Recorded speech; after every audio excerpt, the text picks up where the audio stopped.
किसी भी whole number के लिए ही पहली बात तो फैक्टोरियल डिफाइंड है। यानी कि अगर मैं बोलूं 3.5 का फैक्टोरियल, कुछ नहीं होता। अगर मैंने कहा 10 फैक्टोरियल को हम क्या लिख सकते हैं, 10 फैक्टोरियल या 10 इंटू 9 फैक्टोरियल।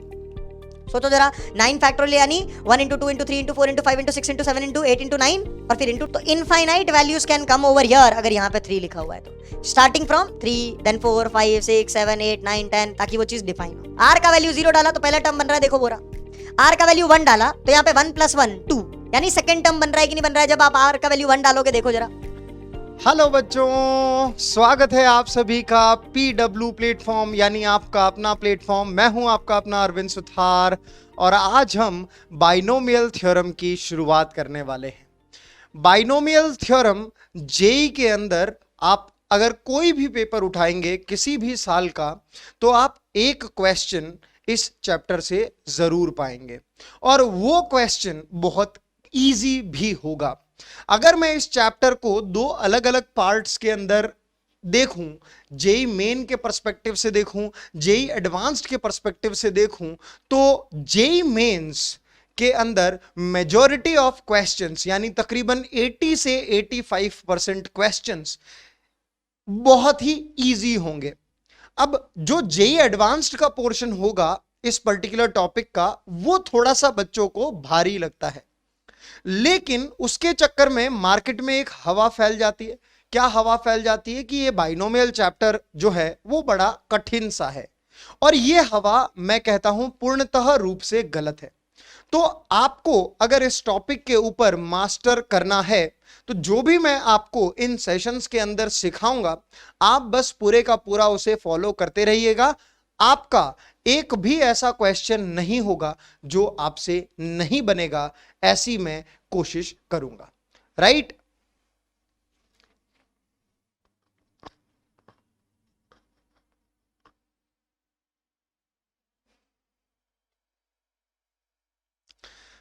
तो चलिए चलते हैं और मास्टर करते हैं बाइनोमियल थ्योरम को।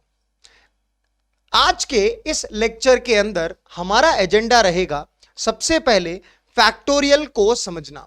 अब ये फैक्टोरियल क्या चीज है भैया? बहुत ही इजी सी चीज है। दो चीजें मात्र हमको फैक्टोरियल के बारे में पता होनी चाहिए, और अगर वो दो चीजें हम लोगों ने अपने दिमाग के अंदर बिठा ली तो भैया हमें कोई भी नहीं रोक सकता आगे बढ़ने के लिए। तो पहले हम उसे निपटाएंगे। दूसरी चीज हम बात करेंगे बाइनोमियल कोएफिशिएंट्स की, यानी कि टर्म्स लाइक दिस। ऐसे टर्म्स आप लोगों ने बहुत देखे होंगे, NCR। तो इसके बारे में हम बात करेंगे। इनको बाइनोमियल कोएफिशिएंट्स अगर हम बोल रहे हैं तो you can imagine the importance of this particular thing in the overall chapter. इसका मीनिंग एग्जैक्टली क्या होता है वो हम इस चैप्टर में डील नहीं करेंगे, बट इसको यूज कैसे करना है वो हम बाइनोमियल चैप्टर के अंदर करेंगे। तो सर मीनिंग कहां करेंगे? मीनिंग इसका आपको क्लियर होगा परम्यूटेशंस एंड कॉम्बिनेशंस चैप्टर के अंदर। राइट? चलिए, फिर उसके बाद हम लोग करेंगे कोर, शुरुआत बाइनोमियल थ्योरम की। तो सर बाइनोमियल थ्योरम होता क्या है? आपके मन में ये सवाल आ रहा होगा। तो मैं आप लोगों को एक बात कहता हूं कि जब आप बहुत छोटे होंगे तो आप लोगों को सबसे पहले ये चीज कही होगी कि यार a+b का होल स्क्वायर, इसको याद कर लीजिए। तो आपने बड़े धड़ल्ले से याद कर लिया होगा और अब तो आप इसमें फ्लुएंट ही हो गए हो कि यार ये चीज कैसी आएगी, इसके बराबर आएगी। अगर आपको और जानने की इच्छा हुई धीरे धीरे धीरे, तो आपको ये फॉर्मूला याद करने के लिए कहा गया, तो आप लोगों ने कहा चलो यार ठीक है, ये याद किया है तो इसे भी याद कर लेंगे। तो ये वाला आ गया था a³ + b³ + 3ab times a+b। तो आपने इसे भी याद कर लिया। लेकिन अब मैं आपसे कहूं कि आप ये वाला फॉर्मूला बताओ मुझे, ये वाला फॉर्मूला बताओ मुझे, और ऐसे करते करते मैं आपसे बोलूं कि आप ये वाला फॉर्मूला बताओ मुझे, तो आप अपने घर की चाकू छुरी सारी निकाल के मेरे पीछे पड़ जाओगे कि क्या आदमी है यार, ये दो फॉर्मूले बड़ी मुश्किल से याद करे। ये आदमी तो पावर 4, पावर 5 और पावर 50 की बात कर रहा है। तो भैया ये बात केवल मैं ही नहीं करूंगा, ये बात हर टीचर करेगा जो कि क्लास 11th के अंदर मैथमेटिक्स पढ़ाता है, बिकॉज ये चीजें बहुत ही आसान हो जाएंगी। रैदर मैं कहूं सारी की सारी चीजें बहुत ही आसान हो जाएंगी अगर हम एक चीज पढ़ लें, क्या? And that is binomial theorem. तो बाइनोमियल थ्योरम का इस्तेमाल कहां आएगा वो आपको समझ में आ रही है? In order to write these formulas, जो कि आपको अभी लग रहे होंगे कि यार ये तो ठीक ठाक था, फिर ये थोड़ा कॉम्प्लेक्स हुआ, तो सोचो ये आगे के फॉर्मूले कितने कॉम्प्लेक्स हो रहे होंगे। लेकिन इस बाइनोमियल थ्योरम की मदद से, इस बाइनोमियल थ्योरम की मदद से हम इन चीजों को बहुत ही आसान बना देंगे। तो उसका एक्सपेंशन सीखेंगे, बेसिकली बाइनोमियल थ्योरम क्या होती है और कैसे हम इन फॉर्मूलाज के बारे में जान सकते हैं और इनको कैसे अप्लाई करेंगे।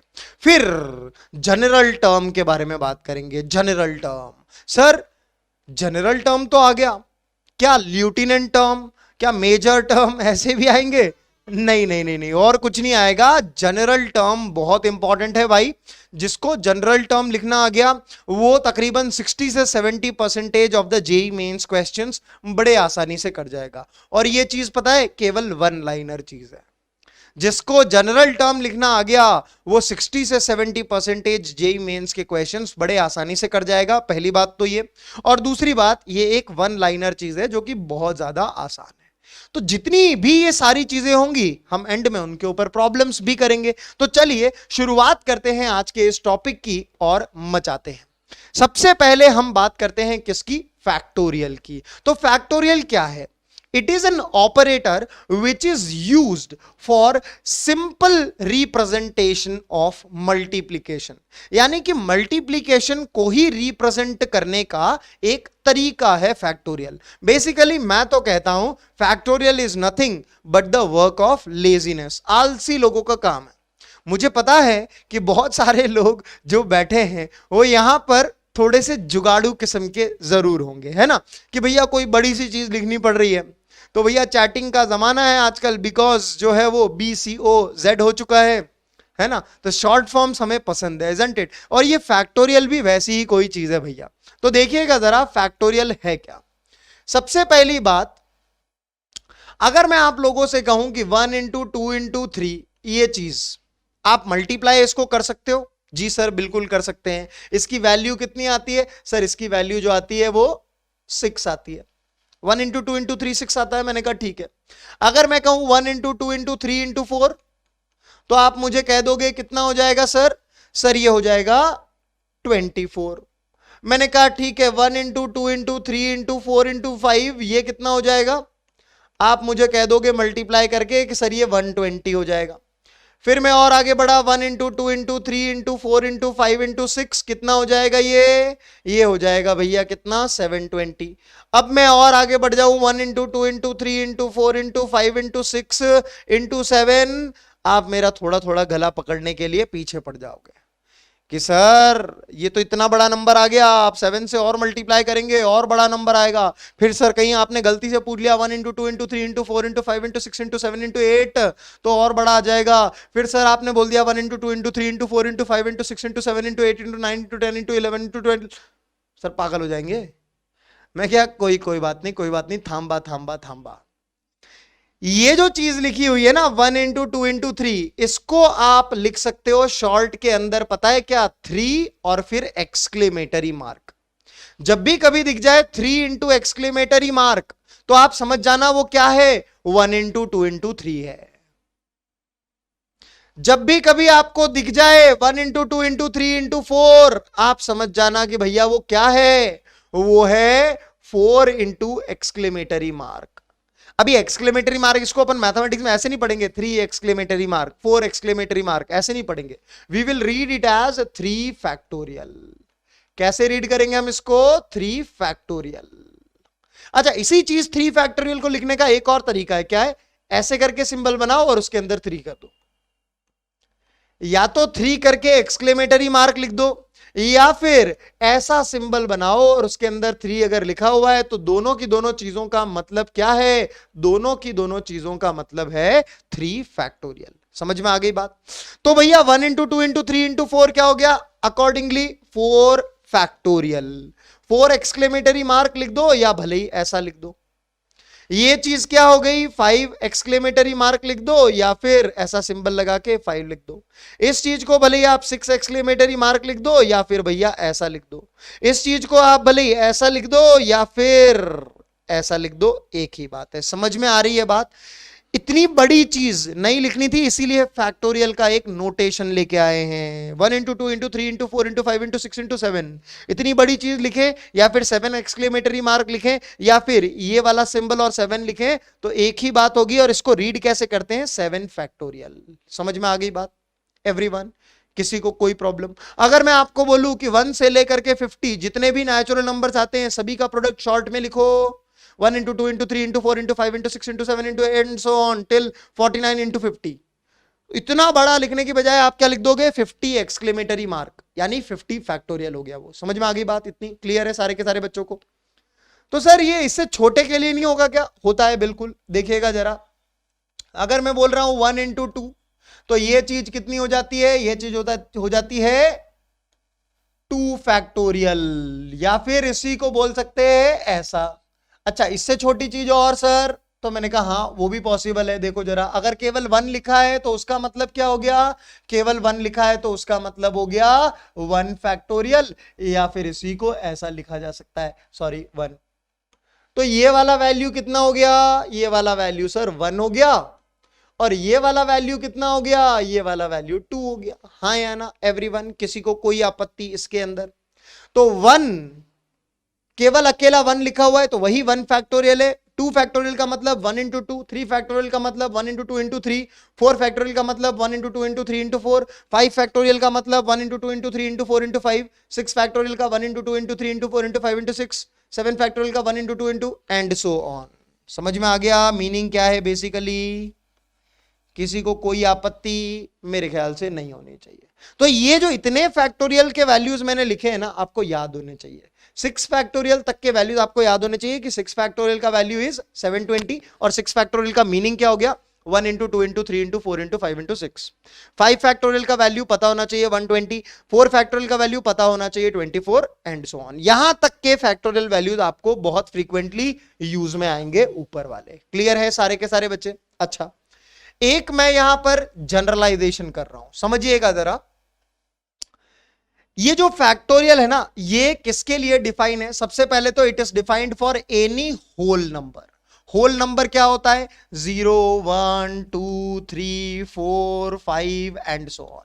कहने का मतलब है 0 फैक्टोरियल नाम की भी कोई चीज होती है, 1 फैक्टोरियल नाम की भी कोई चीज होती है, 2 फैक्टोरियल नाम की तो चीज होती है, 3 फैक्टोरियल की भी होती है, 4 फैक्टोरियल की भी होती है एंड सो ऑन।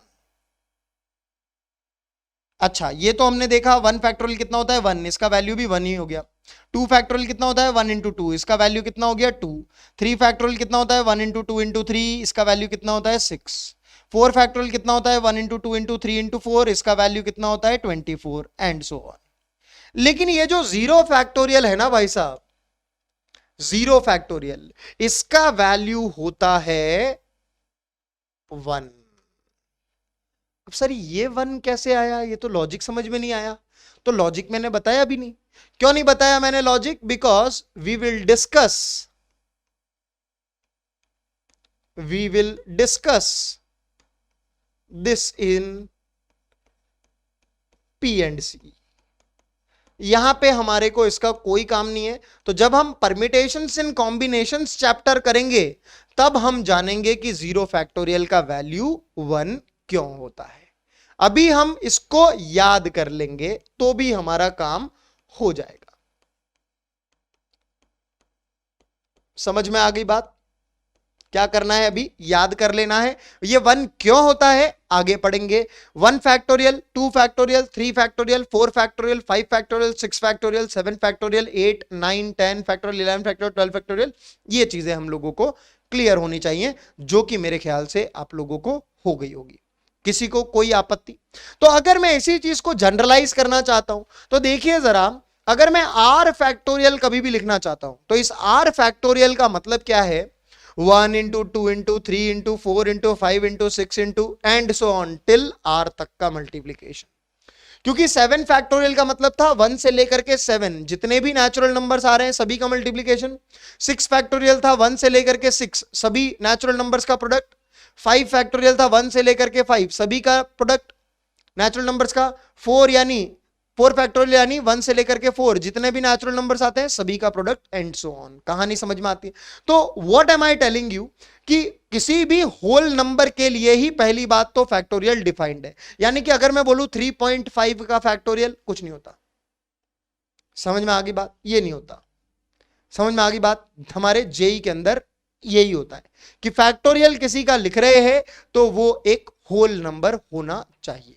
समझ में आ गई बात? इतनी सारे के सारे बच्चों को क्लियर है? और negative numbers are not whole numbers, तो -2 का फैक्टोरियल काम का ही नहीं है। अपने काम का क्या? होल नंबर का फैक्टोरियल, दैट्स इट। समझ में आ गई बात? एवरीवन क्लियर है? किसी को कोई आपत्ति यहां पे तो मुझे बताना जरा। तो यहां पे मैं आप लोगों से कुछ कैलकुलेशंस करवाना चाहता हूं जो कि बहुत ही ज्यादा इंपॉर्टेंट है हमारे लिए, फैक्टोरियल से रिलेटेड एटलीस्ट। तो मैं यहां पर आप लोगों को कुछ एग्जांपल्स करवाऊंगा। अगर मैं आप लोगों से पूछूं कि 6 फैक्टोरियल अपॉन 4 फैक्टोरियल ये वैल्यू कितना होगा, तो आप लिखोगे क्या? 1 into 2 into 3 into 4 into 5 into 6 divided by 1 into 2 into 3 into 4। Yes और नो? कटिंग कर दो जरा ऊपर नीचे। क्या आ रहा है बेटे? ये 1 2 3 4, ये 1 2 3 4 कट गए तो आपके पास आंसर क्या आ रहा है? 30 आंसर आ रहा है, हाँ या ना? तो इस चीज का वैल्यू कितना होता है भाई? ये 30 के बराबर होता है। मैंने कहा ठीक है, आगे बढ़ते हैं, सेकंड लेते हैं। अगर मैंने आप लोगों से बोला कि यार 5 फैक्टोरियल अपॉन 2 फैक्टोरियल कितना होता है, आप मुझे वैल्यू बता सकते हो सारे के सारे बच्चे? 1 इंटू 2 इंटू 3 इंटू 4 इंटू 5 कितना आ गया? ये नीचे 1 इंटू 2 काटेंगे, कटिंग करेंगे तो ये 3 इंटू 4 इंटू 5 जो कि किसके बराबर होता है बेटे? जो कि बराबर होता है 60 के। किसी को कोई आपत्ति इसके अंदर? तो देख लो यार जरा, are these examples clear to you? किसी को किसी प्रकार का कोई प्रॉब्लम? मेरे ख्याल से नहीं होना चाहिए। आगे बढ़ते हैं, कुछ और चीजें हम लोग देखेंगे यहां पर, राइट? चलिए बहुत बढ़िया, आगे बढ़ते हैं।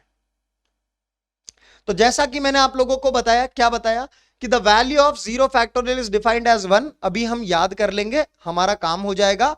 आगे जब हम परम्यूटेशंस एंड कॉम्बिनेशंस चैप्टर को पढ़ रहे होंगे तब हम समझेंगे कि भैया ऐसा क्यों होता है। ठीक है, चलिए मैं आप लोगों को थोड़ी सी कैलकुलेशंस करवाना चाहता हूं because that is very important. अगर मैं आप लोगों से कहूं कि 2 फैक्टोरियल प्लस 3 फैक्टोरियल कितना होगा, तो आप समझिए जरा इस चीज को। आप इस चीज को लिखेंगे क्या? 1 इंटू 2। इस चीज को क्या लिखेंगे? 1 इंटू 2 इंटू 3। अच्छा, यहां पे आप ऑब्जर्व करिए कि आप 1 इंटू 2 कॉमन ले सकते हो, हाँ या ना? तो अंदर कितना आ जाएगा? 1 प्लस 3 ऐसे आ जाएगा। तो ये चीज आपके पास कितनी आ गई? 1 इंटू 2 इंटू 4 यानी कि कितनी आ गई? 8 आ गई। तो क्या आप इस वैल्यू को इवेल्युएट कर सकते हो सारे के सारे बच्चे लाइक दिस? 2 फैक्टोरियल कितना होता है? 1 इंटू 2। 3 फैक्टोरियल कितना होता है? 1 इंटू 2 इंटू 3, इतना हम जानते हैं। फिर 1 इंटू 2 दोनों में कॉमन है तो उसको कॉमन ले लिया बाहर, और फिर and so on we proceeded and we got the answer. चलिए ठीक है, मैंने कहा ओके। आगे बढ़ते हैं। अगर मैं आप लोगों से कहूं कि यार इसका वैल्यू बता दो,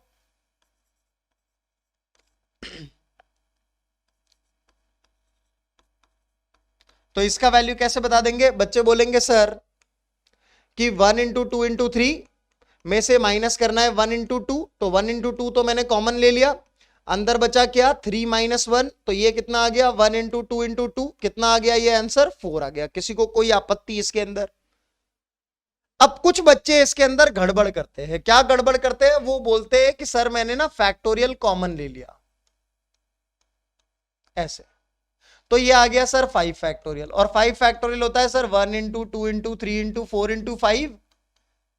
या मैं इसी चीज को ऐसा नहीं लिख सकता क्या? 5 into 4 into 3 into 2 into 1, 1 into 2 into 3 into 4 into 5 is same as 5 into 4 into 3 into 2 into 1, हाँ या ना? सोचो जरा। यस। तो बहुत सारे बच्चे बोलते हैं सर इस हिसाब से तो आपका आंसर 120 आता है, और मैं कहता हूं कि ये रॉन्ग है। ऐसे आप फैक्टोरियल को कॉमन नहीं ले सकते कि भैया फैक्टोरियल मैंने कॉमन ले लिया, अंदर वाली चीज कॉमन। क्यों? क्योंकि देखिए ये तरीका तो आपको पता है सही है, इसमें आंसर 8 आया था और यहां पे आंसर आ रहा है 120, तो ऑब्वियस सी बात है भैया गड़बड़ है। तो ऐसे फैक्टोरियल को कॉमन नहीं ले सकते। You cannot take, we cannot take factorial common like shown. ऐसे कॉमन नहीं ले सकते कि भैया फैक्टोरियल कॉमन ले लिया। समझ में आ रही है बात? समझ में आ गई ये बात कि ऐसे कॉमन मत ले लेना। अब यही कॉमन वाली गलती तो तुम यहां पे भी कर सकते थे। फिर तो तुम बोलते कि भैया ये जो है वो 3 - 2 का फैक्टोरियल हो गया, यानी 1 फैक्टोरियल हो गया, जो कि 1 के बराबर आता है। तो दिस इज रॉन्ग। ऐसे हम फैक्टोरियल कॉमन नहीं लिया करेंगे भैया। Let's be very clear on this. Factorial का मीनिंग क्या है हम जानते हैं। 2 फैक्टोरियल यानी 1 × 2, 3 फैक्टोरियल यानी 1 × 2 × 3, 4 फैक्टोरियल यानी 1 × 2 × 3 × 4। तो हम उसको लिख देंगे। समझ में आ गई बात? किसी को कोई आपत्ति किसी प्रकार की? अच्छा, 2 फैक्टोरियल्स को ऐड कैसे करना है हो गया, 2 फैक्टोरियल्स को सब्ट्रैक्ट कैसे करना है हो गया, 2 फैक्टोरियल को डिवाइड कैसे करते हैं ये हमने देख लिया। तो 2 फैक्टोरियल को मल्टीप्लाई कैसे करते हैं वो भी मैं दिखा देता हूं आप लोगों को यहां पर। 2 फैक्टोरियल के टर्म्स को मल्टीप्लाई कैसे करते हैं वो भी मैं आप लोगों को दिखा देता हूं यहां पर। मान लीजिए कि मैंने आपको बोला 3 फैक्टोरियल इंटू 4 फैक्टोरियल। तो आप ये मत कर देना कि भैया फैक्टोरियल सर फैक्टोरियल कॉमन तो फैक्टोरियल स्क्वायर और ये जो है वो 12। ये रॉन्ग है भैया, ये कोई सेंसलेस बात है, ये सेंसलेस बात है, ये बात सेंसलेस है, ऐसा कुछ नहीं होता। ठीक है, तो क्या होता है सर? फिर होता ये है, देखो 3 फैक्टोरियल कितना होता है 1 × 2 × 3 और 4 फैक्टोरियल क्या होता है 1 × 2 × 3 × 4। तो दोनों को मल्टीप्लाई कर लो इंडिविजुअली। तो कितना हो गया? ये हो गया 6, ये कितना हो गया 24। तो 24 × 6 करोगे तो कितना आंसर आ जाएगा? देखो जरा, ये ऐसा है। ठीक है, हाँ 6 4 24, 6 2 12, तो ये 144 आता है। This is correct. समझ में आ गई बात? ये करेक्ट है यहाँ पे ये करेक्ट है। समझ में आ गई बात एवरीवन? तो ऐसा मत करना सर फैक्टोरियल तो फैक्टोरियल स्क्वायर और 3 × 4 12, ऐसा कुछ नहीं होता भैया। आप फैक्टोरियल का मतलब क्या समझोगे वो पूरी की पूरी चीज लिखोगे। समझ में आ गई बात? तो 2 फैक्टोरियल को डिवाइड कैसे करते हैं वो हमने देखा, 2 फैक्टोरियल को मल्टीप्लाई कैसे करते हैं, 2 फैक्टोरियल को सब्ट्रैक्ट, 2 फैक्टोरियल को ऐड कैसे करते हैं हम लोग देख चुके हैं। इतनी क्लैरिटी है सारे के सारे बच्चों को? किसी को कोई डाउट तो नहीं है भैया? चलिए बहुत बढ़िया, ठीक है। ये हमें प्रूव करना है, यहां पे थोड़ा सा करेक्शन होगा ये चीज। ठीक है, अच्छा इस पे मैं आऊंगा कि इसको प्रूव कैसे करना है, लेकिन उससे पहले चलिए ये चीज आई होप कि आप लोगों को क्लियर हो गई है। तो मैं आप लोगों को कुछ और चीजें जो है वो बताना चाहता हूं, and that is this very very very very very important property of factorial. एक ही प्रॉपर्टी है इसकी और ये बहुत ही ज्यादा इंपॉर्टेंट है। तो चलिए पहले इसको मास्टर करने के लिए हम लोग आगे बढ़ते हैं। तो इसके लिए हम लोग यहां पर चीज समझेंगे कि भैया ये रिजल्ट आया कहां से है। देखिए, अगर मैं आप लोगों को बोलता हूं कि 1 × 2 × 3 × 4 × 5 × 6 × 7, तो आप इसको नो डाउट क्या लिख सकते हो? आप बोल सकते हो कि सर ये जो चीज है ये 7 फैक्टोरियल है, बिकॉज 1 से लेकर के 7 तक जो भी नेचुरल नंबर्स आ रहे हैं सभी का प्रोडक्ट हमने किया हुआ है। बिल्कुल सही बात है, कोई तकलीफ इसके अंदर किसी को? नहीं सर कोई तकलीफ नहीं। मैंने कहा चलो बहुत बढ़िया, आगे बढ़ते हैं। अगर मैं आप लोगों से कहूं या किसी महानुभव का दिमाग चले, उसका दिमाग ये चले कि सर 1 × 2 × 3 × 4 × 5 × 6 तक, तो 6 फैक्टोरियल लिखा हुआ है ये। अगर मैं 6 फैक्टोरियल के साथ 7 का और मल्टीप्लाई कर दूं तो सेम बात ही तो होगी। मैंने कहा हां बिल्कुल सही बोल रहे हो। इसी चीज को लिख सकते हैं 6 फैक्टोरियल इंटू 7। इसी चीज को लिख सकते हैं भैया 6 फैक्टोरियल इंटू 7, बिकॉज 6 फैक्टोरियल क्या होगा 1 × 2 × 3 × 4 × 5 × 6, यानी 6 फैक्टोरियल और इंटू 7। फिर एक और महाअनुभव है सर इस हिसाब से तो मैं 1 से लेकर के 5 तक जो भी चीजें हैं उसको बोल दूं 5 फैक्टोरियल और बाद में ये आ जाए 6 × 7। मैंने कहा हां बिल्कुल सही बात। तो ऐसे तो सर फिर एक और बच्चा आया, उसने बोला कि सर मैं अगर 1 से लेकर के 4 तक ले लूं तो ये हो जाएगा 4 फैक्टोरियल इंटू 5 इंटू 6 इंटू 7। बिल्कुल सही बात है ये भी, and so on. Can you guys feel this particular thing? समझ में आ रही है ये बात आप लोगों को कि ये सारी की सारी चीजें जो है वो सेम है और इसी के ऊपर ये आइडेंटिटी है। जरा समझिए, अगर मैं इस चीज को देखूं उसमें से भी ये वाला रिजल्ट को देखूं, ये वाले रेड वाले को, तो इसके ऊपर ये आइडेंटिटी है। मान लीजिए यहां पे n के जगह पे 7 है, तो 7 factorial is equal to 7 into ये 6 फैक्टोरियल ही लिखा है बेटे, सही बात है कि नहीं? अच्छा 6 फैक्टोरियल इंटू 7 करें या 7 इंटू 6 फैक्टोरियल करें, एक ही बात है, because a into b is same as b into a in mathematics. हाँ या ना भैया? a इंटू बी और b इंटू a दोनों के दोनों सेम होते हैं मैथमेटिक्स के अंदर, सही बात है एवरीवन? किसी को कोई आपत्ति इतने के अंदर? नहीं सर। तो मैंने कहा यार इस प्रॉपर्टी का थोड़ा सा एप्लीकेशन सीखते हैं। मान लीजिए कि मैंने आपको बोला 50 फैक्टोरियल, तो क्या 50 फैक्टोरियल को आप लिख सकते हो 50 इंटू 49 फैक्टोरियल? सोचो जरा, 50 इंटू 49 फैक्टोरियल, 49 फैक्टोरियल क्या होगा? 1 into 2 into 3 into 4 into 5 into 6 into 7 into 8 into 9 into till 49, सही लिखा हुआ है। चलिए अगर मैंने कहा 10 फैक्टोरियल को हम क्या लिख सकते हैं? 10 फैक्टोरियल या 10 इंटू 9 फैक्टोरियल। सोचो जरा, 9 फैक्टोरियल यानी 1 into 2 into 3 into 4 into 5 into 6 into 7 into 8 into 9 और फिर इंटू 10 और कर दिया तो वो 10 फैक्टोरियल ही होगा। बच्चों ने कहा ठीक है सर, बिल्कुल सही बात। अगर मैं कहूं 8 फैक्टोरियल को मैं क्या लिख सकता हूं? 8 फैक्टोरियल को मैं क्या लिख सकता हूं? देखो लिख तो और भी बहुत कुछ सकते हैं, लेकिन मैं बोल रहा हूं यहां पे n फैक्टोरियल है तो हम इसको n-1 फैक्टोरियल के फॉर्म में लिखना चाहते हैं, यानी एक कम के फैक्टोरियल के फॉर्म में लिखना चाहते हैं। तो 8 फैक्टोरियल को अगर मैं 7 फैक्टोरियल के टर्म्स में लिखना चाहूंगा तो यहां पे क्या आ जाएगा? 8 आ जाएगा कि नहीं आ जाएगा? समझ आ रही है बात? अगर मैं 6 फैक्टोरियल को उससे एक कम के फैक्टोरियल में यानी 5 फैक्टोरियल के टर्म्स में लिखना चाहूंगा तो यहां पे 4 आ जाएगा कि नहीं आ जाएगा? ये चीज समझ में आ गई होगी मेरे ख्याल से, ये प्रॉपर्टी आप लोगों को क्लियर हो गई होगी। यस चलिए, तो अब इसका एप्लीकेशन सीखते हैं एंड दैट इज हमें ये चीज प्रूव करनी है कि 1 into 1 factorial plus 2 into 2 factorial plus 3 into 3 factorial is equal to this particular thing. तो एग्जाम्पल करेंगे सारे के सारे बच्चे। तो चलिए बच्चों पार्टी एग्जाम्पल करते हैं हम लोग। देखिएगा जरा यहां पर, अगर मैं आप लोगों से कहूं कि इस चीज को मुझे इसके इक्वल प्रूव करना है तो मैं RHS लेता हूं पहले, है ना? RHS लिया मैंने, तो RHS में क्या है? 1 इंटू 1 फैक्टोरियल, 1 फैक्टोरियल तो 1 ही होता है। अच्छा 2 इंटू 2 फैक्टोरियल, 2 फैक्टोरियल कितना होता है? 1 into 2 plus 3 into 3 factorial, 3 factorial कितना होता है? 1 इंटू 2 इंटू 3। तो ये ओवरऑल चीज मेरे पास RHS कितना आ रहा है? 1 प्लस 2 इंटू 2 यानी 4 प्लस 3 इंटू 6 यानी कि सर ये 23 आ रहा है। हाँ या ना एवरीवन? किसी को कोई आपत्ति इसके अंदर? मैंने कहा ठीक है, LHS निकालो जरा। और ये तो LHS ही है, ये LHS ही है, गलती से RHS लिख दिया, ठीक है? यस ये LHS है। लेफ्ट हैंड साइड को इवैल्यूएट कर सकते हैं बच्चों, किसी को कोई आपत्ति? बच्चे बोलेंगे नहीं सर।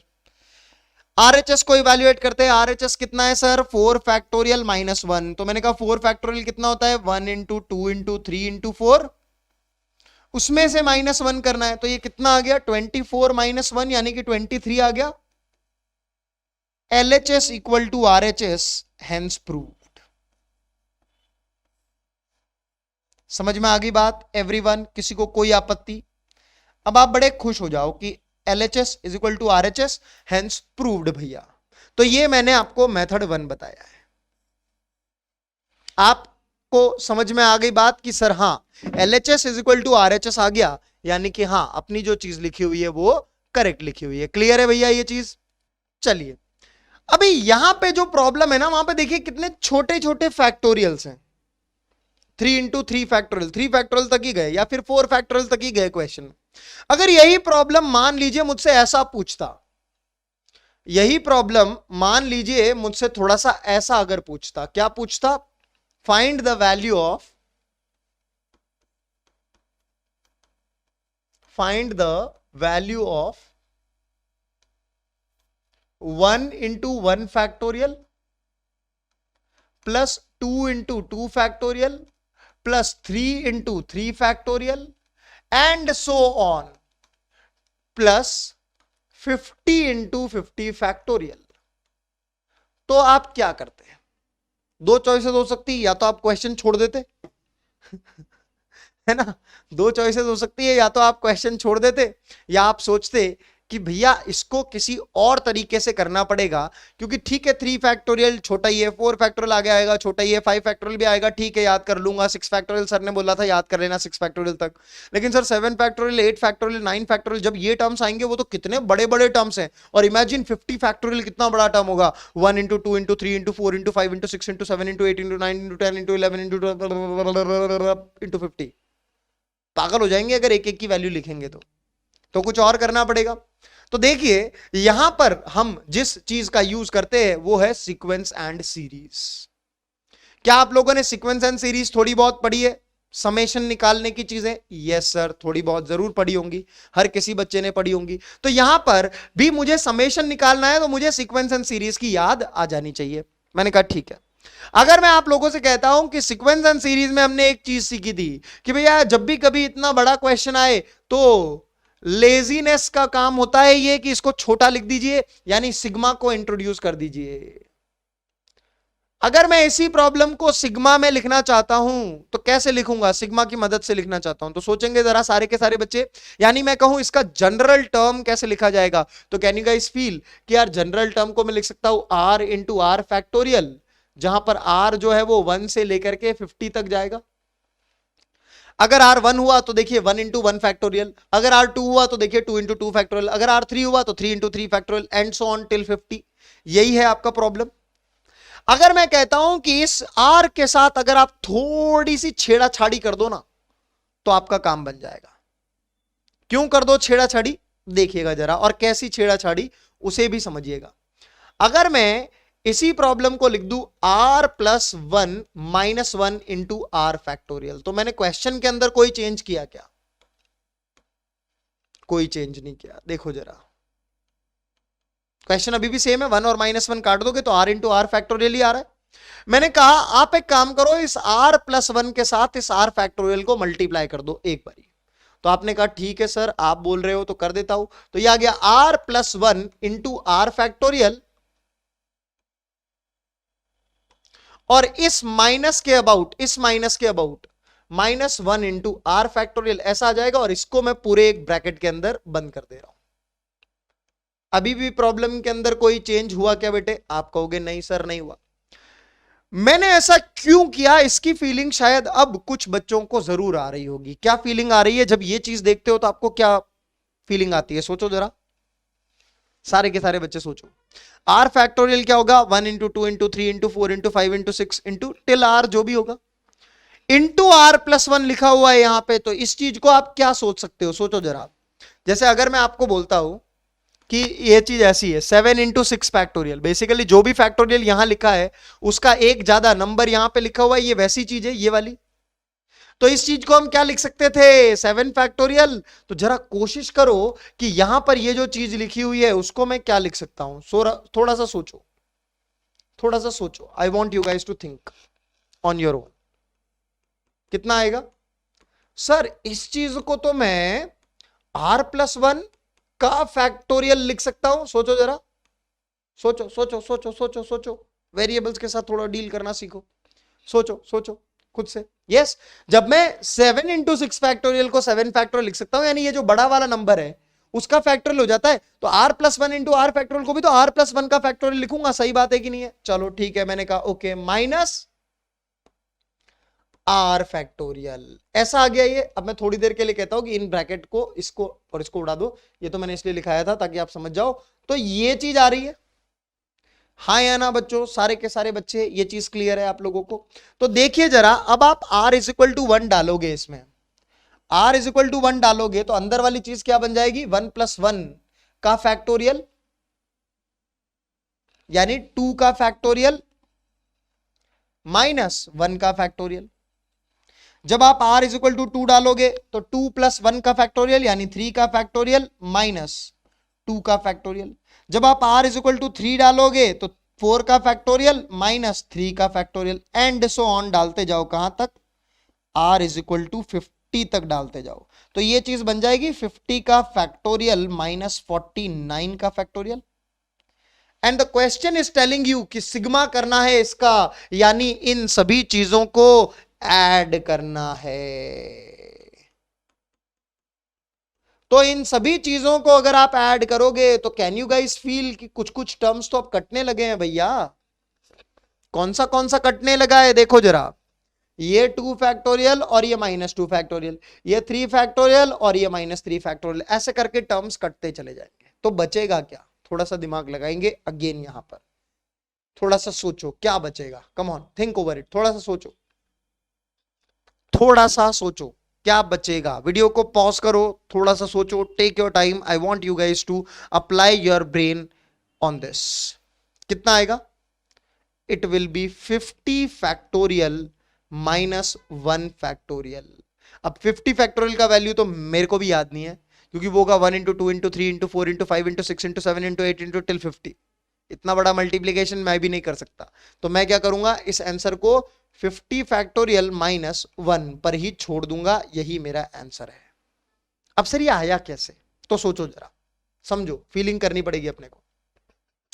ये प्लस वाला 2 फैक्टोरियल पहले आया, इसको काटने के लिए माइनस वाला 2 फैक्टोरियल बाद में आया। ये प्लस वाला 3 फैक्टोरियल पहले आया, इसको काटने के लिए माइनस वाला 3 फैक्टोरियल बाद में आया। तो ये प्लस वाला 50 फैक्टोरियल अगर आया है तो इसके आगे तो अगला टर्म ही नहीं है, यानी -50 फैक्टोरियल कभी आएगा क्या? ये -49 फैक्टोरियल आ गया है, तो इसके ऊपर प्लस वाला टर्म आया होगा ना। तो ये 49 फैक्टोरियल भी इसी हिसाब से कट जाएगा, ये 50 फैक्टोरियल और ये -1 बेचारा अकेले बच जाएंगे। आया ना, तभी आंसर ही आएगा। फील आई कि नहीं आई? सोचो सोचो सोचो, थोड़ा सा दिमाग लगाओ, थोड़ा सा दिमाग लगाओ, यहां जरूरत पड़ेगी आपको अपने दिमाग लगाने की। जेई की तैयारी कर रहे हैं ना, दिमाग लगाना पड़ेगा, और मैं चाहता हूं कि आप दिमाग थोड़ा घिसोगे ना, तब मजा आएगा।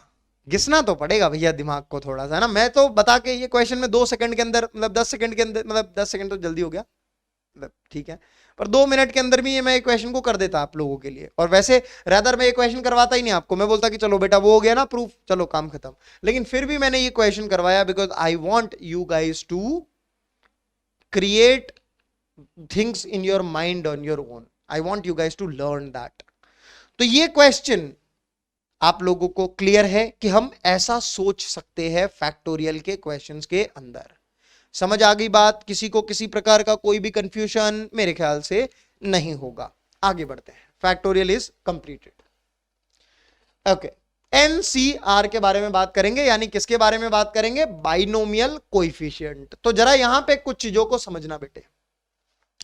क्या समझना? देखिए, पहली बात तो ये n × c × r ऐसा नहीं है, ऐसा नहीं है। ये n ऊपर है, फिर c आता है, और फिर ये r आता है नीचे। n ऊपर है सबस्क्रिप्ट में, r सॉरी cn जो है वो सुपर स्क्रिप्ट में है, ऊपर है c के, और सबस्क्रिप्ट में है r, यानी r नीचे है c के। पहली बात तो ये ठीक है। और ये c का मीनिंग क्या है सर? ये c जो एक चैप्टर है ना आपका परमिटेशंस एंड कॉम्बिनेशंस, उसका c है, ये कॉम्बिनेशंस वाला c है। ठीक है, चलिए ओके। और ये एक नंबर को लिखने का ही तरीका है, मतलब ये एक नंबर को ही लिखने का तरीका है। जैसे मैं आपसे अगर कहूं log 10⁻10 ये कितना होता है? 1 होता है। तो मैं अगर बोलूं कि यार ये एक नंबर को लिखने का ही तरीका है क्या, आप कहोगे हाँ सर। तो ये भी एक चीज ऐसी ही है कि भैया ये भी किसी नंबर को लिखने का ही तरीका है। जैसे मैं अगर बोलूं कि यार log 100⁻10 वो 2 होता है, तो log 100⁻10 बेसिकली एक नंबर को लिखने का ही तरीका है 2 को। तो वैसे ही एनसीआर भी है, मतलब इसकी भी कुछ ना कुछ वैल्यू आएगी। जैसे log 100⁻10 की आती है, तो इसकी भी कुछ ना कुछ वैल्यू आएगी। ठीक है, अच्छा सर ये होता क्या है? देखो ये होता क्या है वो तो अपन पढ़ेंगे परमिटेशंस एंड कॉम्बिनेशंस के अंदर। ठीक है, मतलब आया कहां से? ठीक है, आया कहां से ये तो अपन पढ़ेंगे कहां? परम्यूटेशंस एंड कॉम्बिनेशंस चैप्टर के अंदर। बट अभी अपन इसको बोल देंगे केवल कि ये क्या है? ये एक बाइनोमियल कोएफिशिएंट है, बिकॉज बाइनोमियल थ्योरम, ये चैप्टर समझने के लिए हमें बाइनोमियल कोएफिशिएंट को यूज कैसे करना है वो आना चाहिए। अब यूज करना है तो भैया ये भी सीखना पड़ेगा कि डिफाइन कब कब होगा, क्योंकि हर जगह डिफाइन हो जरूरी तो नहीं है। जैसे लॉगरिथम हर जगह तो डिफाइन नहीं होता, वैसे ही एनसीआर हर जगह डिफाइन नहीं होता। कुछ स्पेसिफिक कंडीशंस हैं जब वो डिफाइन होता है। तो वो क्या है कंडीशंस? चलिए उनके बारे में बात करने चलते हैं। तो देखते हैं, NCR is defined for n greater than और इक्वल टू r। जब भी n का वैल्यू r या r से बड़ा हो तो एनसीआर डिफाइन होगा। समझिएगा जरा, सी है, इसके ऊपर वाले में एन बैठा हुआ है और यहां पे आर बैठा हुआ है। आप बताओ, आप जमीन पे बैठे हुए हो, वो ऊपर वाला है, ठीक है, और हम फिजिक्स वाला है, तो ऊपर वाला बड़ा है कि आप बड़े हो? कौन बड़ा है?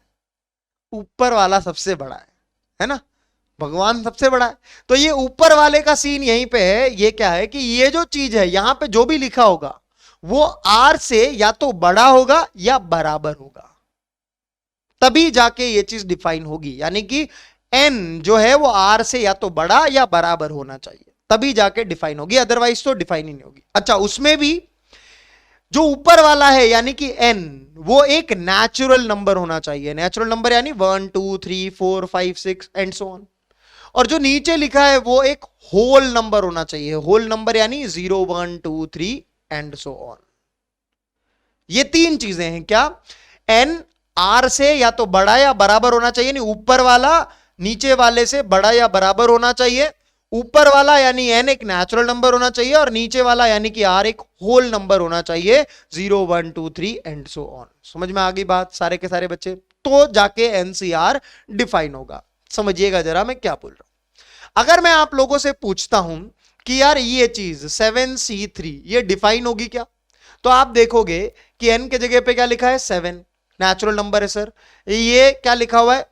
3, यस सर होल नंबर है। क्या ऊपर वाली चीज नीचे वाली चीज से बड़ी या बराबर है? जी सर, बड़ी या बराबर दोनों में से एक है तो डिफाइन है। तो दिस इज डिफाइंड, ये डिफाइंड है, इसका कुछ ना कुछ वैल्यू आएगा। मैंने कहा ठीक है यार, चलो क्या वैल्यू आएगा वो निकालना सीखेंगे। मैंने कहा ठीक है, आगे बात करते हैं। मैंने कहा यार ये वाली चीज बताना जरा, ऊपर वाली चीज नेचुरल नंबर है क्या? जी सर। नीचे वाली चीज एक होल नंबर है क्या? जी सर। क्या ऊपर वाली चीज या तो नीचे वाली चीज से बड़ी या फिर बराबर होनी चाहिए? क्या इन दोनों में से एक भी बात हो रही है, बड़ी या बराबर में से? हाँ सर, बड़ी तो नहीं है पर बराबर है। मैंने कहा चलेगा, क्योंकि बड़ी या बराबर कुछ भी हो सकती है और ये दोनों की दोनों कंडीशंस भी होनी चाहिए। तीनों हो रही है? जी सर। यानी ये चीज भी हमारी डिफाइन होगी, यानी इसकी भी कुछ ना कुछ वैल्यू हमारे पास आएगी। मैंने कहा ठीक है, आगे बढ़ते हैं। अगर मैं आप लोगों से बोलूं कि यार ये वाली चीज डिफाइन होगी क्या, देखो जरा, ऊपर वाली चीज सर 7 है, नेचुरल नंबर है क्या? आप कहोगे हाँ सर। नीचे वाली चीज होल नंबर है क्या? आप कहोगे हाँ सर। क्या ऊपर वाली चीज बड़ी या बराबर है क्या नीचे वाली चीज से? नहीं सर। तो ये जो चीज है ना बेटे, ये चीज डिफाइन नहीं है, दिस इज नॉट डिफाइंड। समझ में आ गई बात? किसी को कोई आपत्ति की ये डिफाइन क्यों नहीं होगा? बिकॉज ऊपर वाला नीचे वाले से कभी भी छोटा नहीं हो सकता। ऊपर वाला कैसे छोटा हो सकता है भैया? नहीं हो सकता। तो ये चीज नॉट डिफाइंड। समझ में आ गई बात सारे के सारे बच्चों को? किसी को कोई डाउट किसी प्रकार का? तो कौन सी चीज डिफाइन होगी, कौन सी चीज डिफाइन नहीं होगी, समझ में आ गई बात? अच्छा, अगर मैं बोलता हूं ये वाली चीज, तो ये एक नेचुरल नंबर है क्या? नहीं सर, तो ये भी नॉट डिफाइंड। समझ में आ गई बात एवरीवन? किसी को कोई आपत्ति? ठीक है, तो डिफाइन कब होगा और नॉट डिफाइंड कब होगा? मेरे ख्याल से ये चीज आप लोगों को क्लियर है कि ये तीन कंडीशंस, ऊपर वाला नीचे वाले से या तो बड़ा या बराबर, ऊपर वाला नेचुरल नंबर होना चाहिए हमेशा और नीचे वाला एक होल नंबर होना चाहिए हमेशा। समझ में आ गई बात सारे के सारे बच्चे? अच्छा, अब थोड़ा सा दिमाग भी लगाना सीखते हैं। ठीक है, क्या सीखते हैं देखिएगा। अगर मैं आप लोगों से बोलूं कि यार यहां पे ये चीज क्या क्या हो सकती है अगर ऊपर वाला 5 है, तो सोचिएगा जरा। सर ऊपर वाला 5 है यानी ऊपर वाला नेचुरल नंबर है। मैंने कहा ठीक है, तो नीचे वाला तो सर कोई भी होल नंबर हो सकता है, 0 हो सकता है क्या? सोचो सर, जब ये 0 होगा ना तो ऊपर वाला बड़ा होगा। हाँ सर, तीनों कंडीशन सेटिस्फाई हो रही, तो 0 हो सकता है नीचे वाला। मैंने कहा नीचे वाला और क्या हो सकता है? 1 हो सकता है क्या? 2 हो सकता है क्या? 3 हो सकता है क्या? 4 हो सकता है क्या? 5 हो सकता है क्या? आप बोलोगे हाँ सर, नीचे वाला होल नंबर हो जाए लेकिन ऊपर वाले से छोटा या बराबर रहे, ये बोल सकता हूं। नीचे वाला ऊपर वाले से या तो छोटा रहे या बराबर रहे, ये भी बोल सकता हूं। तो 6 नहीं हो सकता, 7 नहीं हो सकता, 8 नहीं हो सकता, 9 नहीं हो सकता, यानी अब कुछ भी नहीं हो सकता। तो how many terms are possible with n being 5? अगर n 5 है तो ऐसे कितने टर्म्स लिख सकता हूं? 6 टर्म्स लिख सकता हूं। कौन से? 5c0, 5c1, 5c2, 5c3, 5c4, 5c5। समझ में आ रही है ये बात सारे के सारे बच्चों को? 5c6 नाम की चीज अनडिफाइंड होगी, ये सारी की सारी चीजें डिफाइंड है। समझ में आ रही है बात एवरीवन? चलो बहुत बढ़िया। क्या होते हैं ये, इनकी वैल्यू कैसे निकालते हैं उस पे आएंगे, लेकिन अभी मैं ये समझ सकता हूं कि ये कितने टर्म्स बनेंगे? 6 टर्म्स बनेंगे। मैंने कहा ठीक है यार। अगर मैं आप लोगों से बोलता कि यार 7c ये चीज क्या क्या हो सकती है, तो आप मुझे बता सकते हो? 0 1 2 3 4 5 6 टिल 7 8 नहीं हो सकती सर।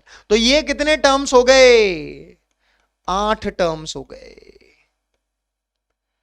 7c0 एक, 7c1 दूसरा, 7c2 तीसरा, 7c4 चौथा, 7c5 छठा एंड सो ऑन। काउंट कर लो तो ये 8 टर्म्स बनते हैं। समझ में आ गई बात? अच्छा ये भी चीज हो गई।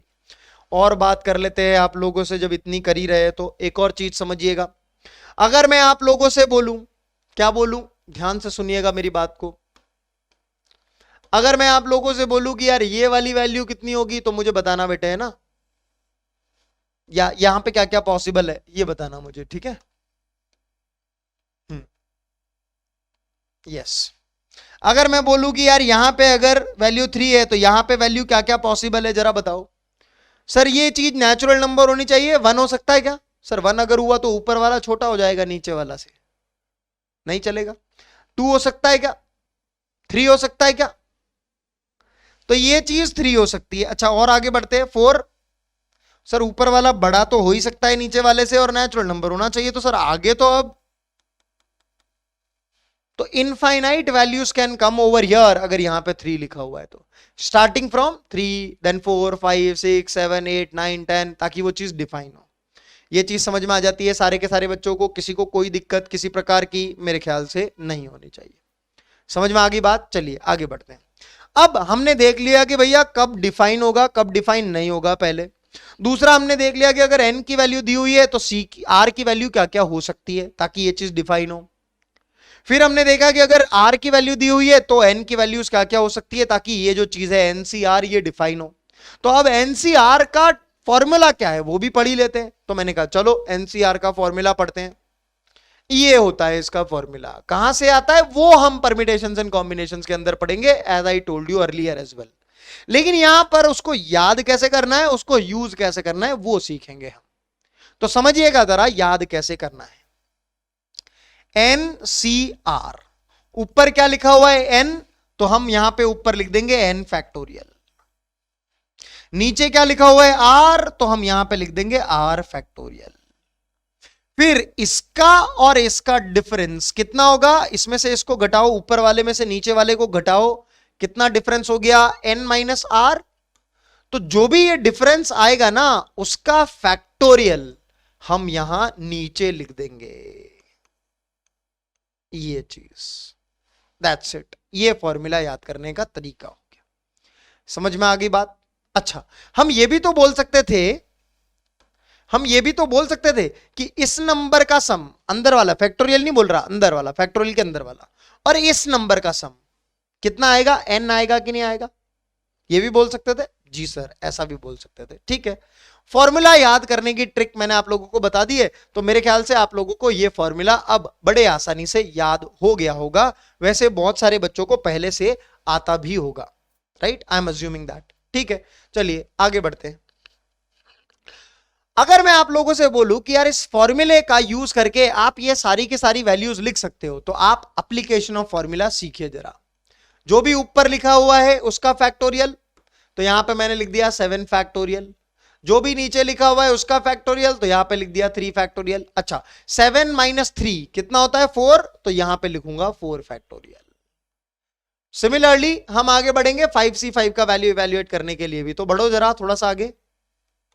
ये वाली चीज कितना आ गई? ये आ गया 7 फैक्टोरियल, यहां पे आया था 4 फैक्टोरियल, यहां पे आया था 3 फैक्टोरियल। ठीक है इसका लिखते हैं 5 फैक्टोरियल, क्योंकि ऊपर वाला 5 है नीचे वाला भी 5 है, दोनों का डिफरेंस 0 है, तो 0 फैक्टोरियल।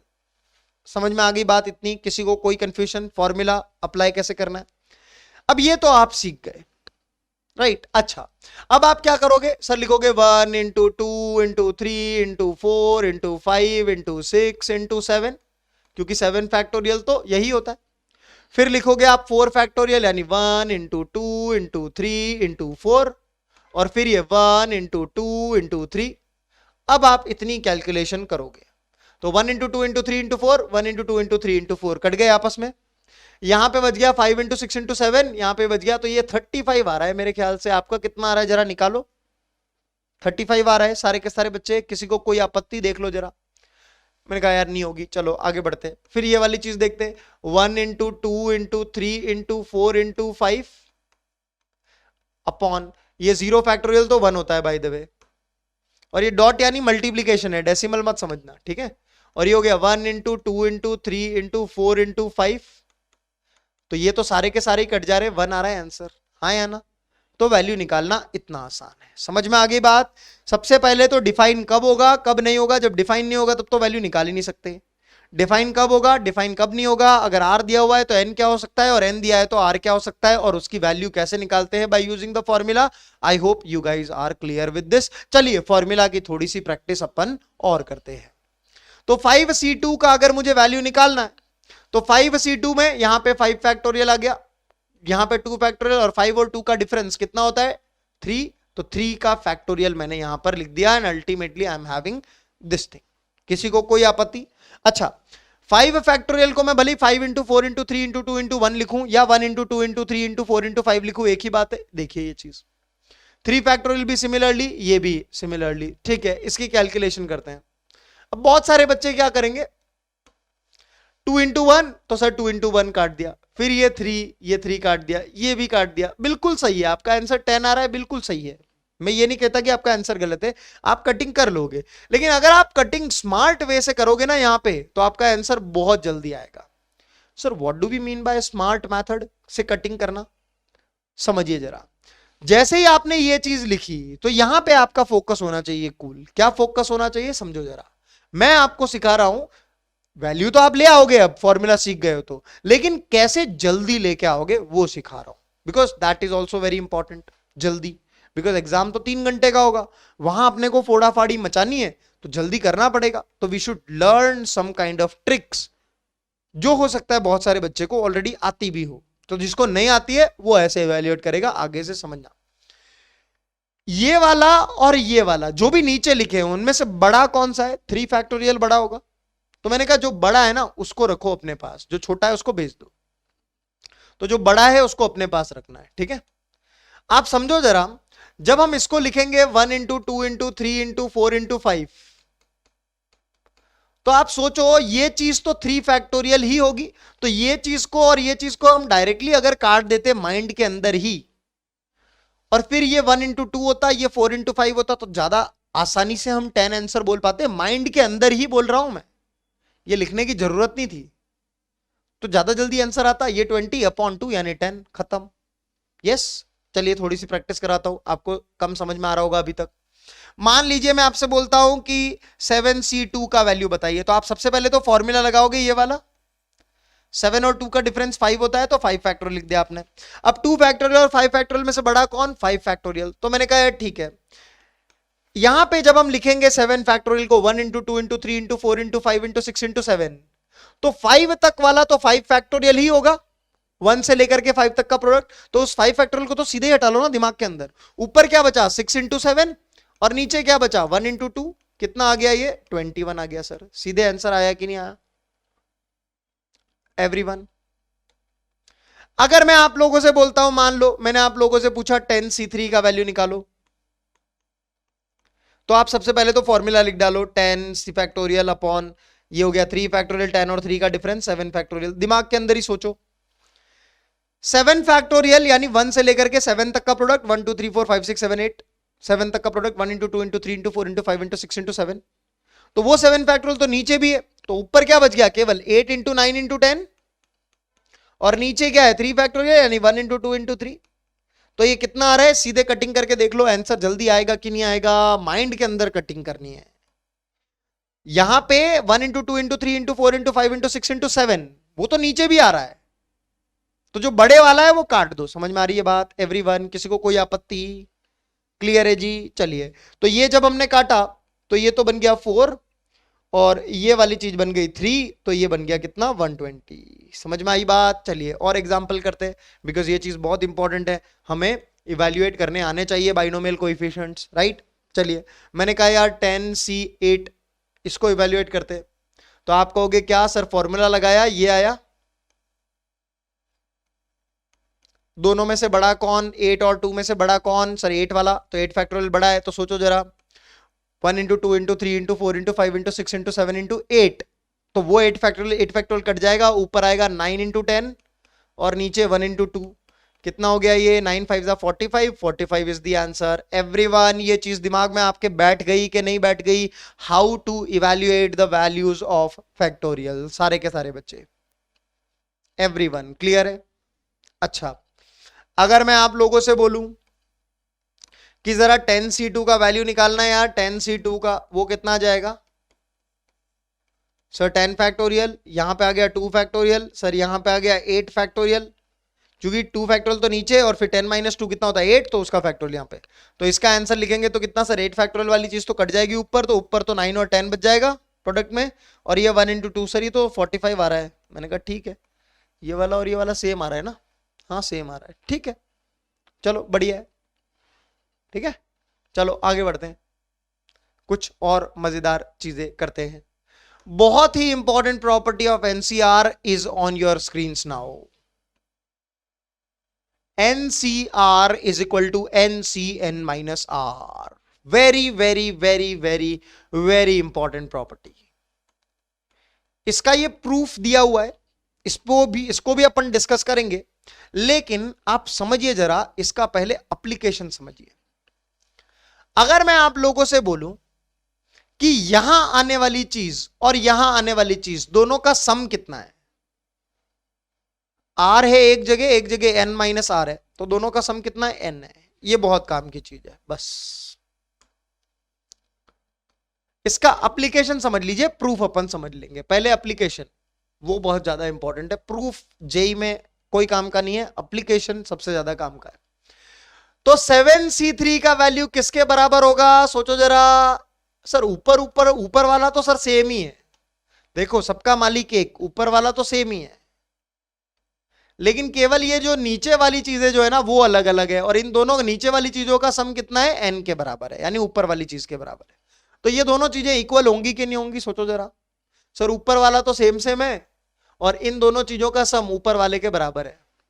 हाँ यही प्रॉपर्टी है, यही प्रॉपर्टी है काके, ठीक है। अगर मैं बोलूं कि यार ये वाली चीज 10C2 की वैल्यू किसके बराबर होगी? सोचो जरा, ऊपर वाला तो सेम ही रहेगा, क्या आएगा नीचे? 8, बिकॉज 2 और 8 का सम कितना होता है? ऊपर वाला यानी 10 के बराबर होता है। और देखो जरा, आया भी तो था पिछला पेज, 10C2 और 10C8 सेम आया था कि नहीं आया था? हाँ सर आया भी था, ठीक है। अगर मैं आप लोगों से बोलूं 19C3 का वैल्यू किसके बराबर होगा? सोचो जरा, सोचो, ऊपर वाला तो सेम, नीचे वाला 16 होना चाहिए। अगर मैं आप लोगों से बोलूं कि 15C10 किसके बराबर होगा? ऊपर वाला तो सेम, नीचे वाला 5। हाँ या ना? ये चीज समझ में आ रही है? Application of this property, application. अब प्रूफ भी देख ही लेते हैं भैया, भले इधर से देख लो भले इधर से देख लो। देखो यहां पे भी वैल्यू निकाल सकते हो, इसका भी वैल्यू निकाल सकते हो, आपको समझ में आ जाएगा। फॉर्मूला लगाओगे उसी में समझ में आ जाएगा। तो जनरलाइज्ड भी देख लेते हैं, जनरलाइज्ड प्रूफ भी देख लेते हैं, है ना? यस, एनसीआर का फॉर्मूला यही होगा, एन फैक्टोरियल, यहां पे आर फैक्टोरियल, फिर यहां पे एन माइनस आर का फैक्टोरियल। जी सर, एनसीआर यानी लेफ्ट हैंड साइड तो यही है, क्लियर है। राइट हैंड साइड के बारे में बात करते हैं। अगर राइट हैंड साइड के बारे में बात कर रहे हैं तो ऊपर तो n लिखा है तो यहां तो n फैक्टोरियल ही होगा, लेकिन नीचे n माइनस आर लिखा है तो n माइनस आर का फैक्टोरियल लिखा होना चाहिए, लिख दिया ये। फिर इन दोनों का डिफरेंस कितना होगा? n माइनस आर, यही होगा डिफरेंस। तो ये हो गया n minus n plus r, यानी आर ही बचा ये चीज। तो यहां पे आर का फैक्टोरियल ही लिखा होना चाहिए, तो यही लिखा हुआ है। अच्छा, a इंटू बी और b इंटू ए तो सेम ही होता है, LHS इक्वल टू RHS, समझ में आई बात? तो NCR का वैल्यू NCN-R के बराबर होता है। You must know this. समझ में आ गई बात? किसी को कोई प्रॉब्लम किसी प्रकार की? तो अगर मैं आप लोगों से बोलूं कि 10C3 का वैल्यू किसके इक्वल होगा, बताओ जरा। 10C7 के बराबर होगा। 7C2 का वैल्यू किसके बराबर होगा? 7C5 के बराबर होगा। 5C2 किसके बराबर होगा? 5C3 के बराबर होगा। ऊपर वाला तो सेम रहता है, दोनों के नीचे वाले का सम ऊपर वाले के बराबर आना चाहिए। ये रूल है भैया। समझ में आ गई बात? चलिए जी आगे बढ़ते हैं। Now we are all ready to master binomial theorem. तो हम लोगों ने अब तक क्या देखा? हम लोगों ने अब तक देखा कि भैया फैक्टोरियल क्या होता है। दूसरी चीज कि फैक्टोरियल के अंदर एक बहुत ही important property n factorial is equal to n into n-1 factorial. और फिर हम लोगों ने देखा कि NCR क्या होता है, कब कब डिफाइन होता है, कैसे उसको इवैल्यूएट करते हैं, राइट, जो कि बाइनोमियल कोएफिशिएंट कहलाता है। तो अब हम बाइनोमियल थ्योरम पढ़ने के लिए बिल्कुल तैयार हैं। तो you know the expansions of a plus b का whole square, a square plus b square plus 2ab, a plus b का whole cube, a cube plus b cube plus 3ab times a plus b. Now if I ask you what is a plus b की power 100, you will be like sir क्यों मजे ले रहे हो? हाँ कोई बात नहीं, बाइनोमियल थ्योरम थोड़ा सा सीख जाओगे तो ये चीज भी लिखना सीख जाओगे, राइट। चलिए, तो बाइनोमियल थ्योरम हमारी मदद करती है। देखिए बाइनोमियल इसका मतलब क्या है? बाई मींस दो, टू, बाई मींस दो, और नोमियल मींस टर्म्स। जब भी दो टर्म्स इन्वॉल्व हो, जैसे यहां पे ए और बी दो हैं, एक्स प्लस वाई यानी एक्स और वाई दो टर्म्स इन्वॉल्व है, तो बाइनोमियल में दो टर्म्स आते हैं। समझ में आ रही है? Binomial theorem. अच्छा, ये पावर कैन वेरी, हो सकता है कि आपसे मैं बोलूं x प्लस वाई का पावर 5 लिखिए, या मैं ये भी बोल सकता हूं x माइनस वाई का पावर 5 लिखिए, क्योंकि अल्टीमेटली दो ही तो टर्म है, x और y। समझ में आ रही है बात? तो दो टर्म्स जब भी इन्वॉल्व है और पावर कुछ भी है, x प्लस वाई की पावर मान लीजिए 15, तो binomial theorem will be applied. समझ में आ रही है बात? Yes everyone.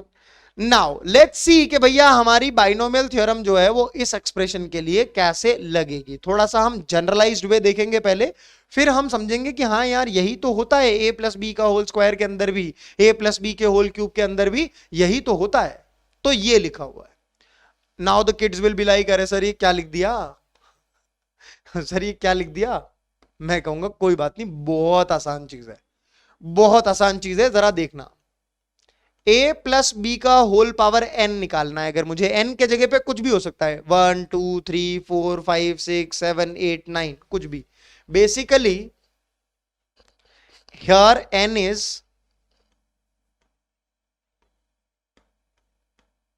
Positive integer. कोई भी पॉजिटिव इंटीजर हो जाए ना, इंटीजर यानी 1 2 3 4 5 6, पॉजिटिव इंटीजर यानी ये 1 2 3 4 या नेचुरल नंबर कह लो, ठीक है। n का वैल्यू कुछ भी हो, 1 2 3 4 5 6 7 8 9 10, भले 50 भले 1000 भले 1 लाख, कुछ भी हो, नियम सेम रहेगा, है ना। समानता का अधिकार, समानता इक्वालिटी, है ना, सेम नियम रहेगा भैया। अब नियम क्या रहेगा देखिएगा जरा। सबसे पहले तो आपको मैं कहूंगा कि आपको जो बाइनोमियल कोएफिशिएंट्स पढ़ के आए थे ना, वो आपको इंट्रोड्यूस करने पड़ेंगे। तो आप सबसे पहले लिखोगे NC0, फिर लिखोगे NC1, फिर लिखोगे NC2, फिर लिखोगे NC3 एंड सो ऑन चलते जाओगे। एक वक्त आएगा जब आएगा NCN-1 और आखिरी वक्त में आएगा NCN, क्योंकि नीचे वाला ऊपर वाले के बराबर हो सकता है, उससे बड़ा नहीं हो सकता। तो ऐसे ही आप a प्लस बी का होल स्क्वायर को भी कंपेयर करने के लिए मेरे साथ चलिए। यहां पे n के जगह पे क्या लिखा हुआ है? 2 लिखा हुआ है, तो मैं लिख रहा हूं 2C0। अगला लिखूंगा 2C1, फिर अगला लिखूंगा 2C2। उससे बड़ा लिख सकता हूं क्या? आप कहोगे नहीं सर, नीचे वाला कभी भी ऊपर वाले से बड़ा नहीं हो सकता। मैंने कहा ठीक है। बच्चे बोलेंगे सर इसमें भी एक और ले लो। मैंने कहा ठीक है ले लेते हैं, ये वाला भी फॉर्मूला तुम्हें तो याद ही है, तो ये वाला भी ले लेते। 3C0, 3C1, 3C2 और 3C3, ये ले लिए। इससे ऊपर तो जा नहीं सकते 3C4 3C5 नॉट डिफाइंड। यहां पे n का वैल्यू फिक्स नहीं है तो 1 2 0 1 मतलब n का वैल्यू पता नहीं है तो 0 1 2 3 से शुरू किया और सोच रहे हैं कि आगे जाके कहीं n आ गया तो फिर उसके आगे नहीं जा सकते n के बाद। ठीक है, समझ में आ रही है बात इतनी? चलिए अब आपसे मैं एक चीज कहता हूं क्या कि जो भी यहां पर लिखा हुआ है, देखिए मैं कलर कोडिंग कर लेता हूं ताकि आप लोगों को जो है वो ज्यादा बढ़िया समझ में आए। n को मैं हमेशा ब्लू कलर में लिखूंगा यहां पे ताकि आपको यह समझ में आए कि इसकी मदद से मैं ये सारे टर्म्स लिख रहा हूं। ठीक है, और b को मैं लिखूंगा कौन से कलर से? b को मैं लिखूंगा ग्रीन कलर से। तो b वाले टर्म्स जब भी आएंगे मैं ग्रीन कलर से लिखूंगा। तो अब मैं b के ऊपर फोकस कर रहा हूं, यानी इसमें और इसमें जो भी बाद में लिखा हुआ है ना उसके ऊपर फोकस कर रहा हूं। इसमें और इसमें बाद में कौन सा लिखा हुआ है? b, तो b के ऊपर फोकस कर रहा हूं। तो देखिएगा जरा, यहां पे b का पावर हमेशा वो आएगा जो c के नीचे है। तो यहां पे b का पावर क्या आएगा? 0, बिकॉज c के नीचे इस टर्म में कितना है? 0 है। ठीक है, इस वाले टर्म के साथ जब मैं देखूंगा, अच्छा इससे पहले आप एक और चीज कर लीजिए भले ही बढ़िया होगा कि इन सभी के बीच में प्लस साइन लगा दीजिए। इन सभी के बीच में प्लस साइन लगा दीजिए। इन सभी के बीच में प्लस प्लस साइन लगा दीजिए। ठीक है, चलिए अब आइए उसके ऊपर जो भी बाद में लिखा है। क्या लिखा है? b, तो b की पावर हमेशा वो कर दीजिए जो कि c के नीचे लिखी है। b की पावर हमेशा क्या कर दीजिए? वो जो c के नीचे लिखी है। तो b की पावर 0, यहां पे b की पावर 1, यहां पे b की पावर 2, यहां पे b की पावर 3 एंड सो ऑन चलना है मुझे। यहां पे b की पावर n-1 और यहां पे b की पावर n। क्लियर है? ये हर एक टर्म, ये एक टर्म बन रहा है प्लस से पहले वाला, इन दोनों प्लस के बीच में एक टर्म है, इन दोनों प्लस के बीच में एक टर्म है, इन यहां से प्लस लगा दो एक और फिर डॉट डॉट डॉट चलते जा रहे। इन दोनों प्लस के बीच में एक टर्म है और फिर ये एक आखिरी टर्म है। समझ में आ रही है बात? प्लस क्यों लगाया था अभी थोड़ी देर में और फीलिंग आ जाएगी। b की पावर कैसे लिखी है? जो भी c के नीचे है, जैसे इसके साथ जो b की पावर लगा रहा हूं वो b की पावर 0 है, इस वाले के साथ जो b की पावर लगा रहा हूं वो b की पावर 1 है, इस वाले के साथ जो b की पावर लगा रहा हूं वो b की पावर 2 है, इस वाले के साथ जो लगा रहा हूं वो b की पावर 3 एंड सो ऑन। इस वाले के साथ जो लगाऊंगा वो b की पावर n-1, इसके वाले के साथ जो b आएगा उसकी पावर n। समझ में आ गई बात? अच्छा अब a के बारे में बात कर लेते हैं। a की जो भी पावर होगी ना, a की पावर का सम प्लस b की पावर का सम वो n के बराबर होगा। क्या बोला मैंने? a की पावर और b की पावर का जो सम होगा हमेशा हर टर्म में वो n के बराबर होगा। तो यहां पे n आ जाएगा बिकॉज n और 0 का सम n होता है। फिर यहां पर, अच्छा या इसको ऐसे समझ लीजिए, b की पावर अगर 0 से शुरू हो रही ना यहां से, तो a की पावर हमेशा यहां से शुरू होगी n से। फिर a की पावर एक एक कम करते जाओ, a की एक एक पावर कम करते जाओ। ठीक है, ऐसे ऐसे आप कम करते गए, भले ऐसे याद कर लो। अच्छा लेकिन एक चीज आप नोटिस करना कि इन दोनों की पावर का सम कितना है? a और b की n। a और b की पावर का सम कितना है? n। a और b की पावर का सम कितना है? n। a और b की पावर का सम कितना है? n। हर टर्म में ऐसा हो रहा है। तो यहां पे a की पावर कितनी आ जाएगी और यहां पे a की पावर कितनी आ जाएगी? ये हो गई बाइनोमियल थ्योरम। दैट्स इट, ये हो गई बेटे आपकी बाइनोमियल थ्योरम। क्या बात कर रहे हो सर, इतनी छोटी? यस, बस आपको ये लिखना आना चाहिए सबसे पहले इस चैप्टर के अंदर। इतना लिखना आ गया आपका आधा काम हो गया। समझ में आ रही है बात? चलो तो यहां पर इनमें भी अप्लाई करते हैं यही चीज। तो मैंने कहा यार कि ये एक टर्म है, इसमें b की पावर तो 0 आ जाएगी और a की पावर 2 आ जाएगी। फिर a की पावर 1 कम हो जाएगी और b की पावर तो 1 ही है। फिर a की पावर 1 और कम हो जाएगी, b की पावर तो 2 हो जाएगी। इन तीनों के बीच में प्लस लगा दो। आपने कहा ठीक है सर, लेकिन सर ये तो कुछ अलग ही आ रहा है। मैं कहता हूं अरे अलग नहीं आ रहा है, देखो जरा 2c0 का वैल्यू निकालो पहले। 2 फैक्टोरियल, यहां पे आ गया 0 फैक्टोरियल और 2 माइनस 0 करेंगे तो कितना होता है? 2 फैक्टोरियल ही होता है। अब ये चीज तो 1 ही आ रही है, संभाल के रखना है इसको। 2c1 ये कितना आएगा? 2 फैक्टोरियल, 1 फैक्टोरियल और 2 माइनस 1 1 फैक्टोरियल। कितना आ रहा है? ये 2 आ रहा है, संभाल के रखना है इसको। ये कितना आएगा? 2 फैक्टोरियल, 2 फैक्टोरियल और 2 माइनस 2 यानी 0 फैक्टोरियल। कितना आ रहा है? ये 1। संभाल के रखना है इसको। अब ये सारी वैल्यूज डाल दो। तो 1 इंटू ए स्क्वायर इंटू बी की पावर 0, बी की पावर 0 तो 1 ही होगा, आ गया ए स्क्वायर प्लस 2 इंटू ए की पावर 1 इंटू बी की पावर 1 यानी 2ab प्लस 1 इंटू ए की पावर 0 इंटू बी की पावर 2। सेम फॉर्मूला बना के नहीं बना, देख लो भैया। सिमिलरली यहां पे भी बढ़ते हैं। सबसे पहले b की पावर लिख देते हैं, चलो। तो b की पावर 0, b की पावर 1, इसके साथ b की पावर 2, इसके साथ b की पावर 3। अब a की पावर लिखनी है, तो मैंने कहा ठीक है, यहां पे a की पावर 3, क्योंकि b और a और b की पावर का सम हमेशा n होना चाहिए, तो ऐसे भले डिसाइड कर लो। फिर यहां पे a की पावर 2, यहां पे a की पावर 1, यहां पे a की पावर 0, सबको ऐड कर दो।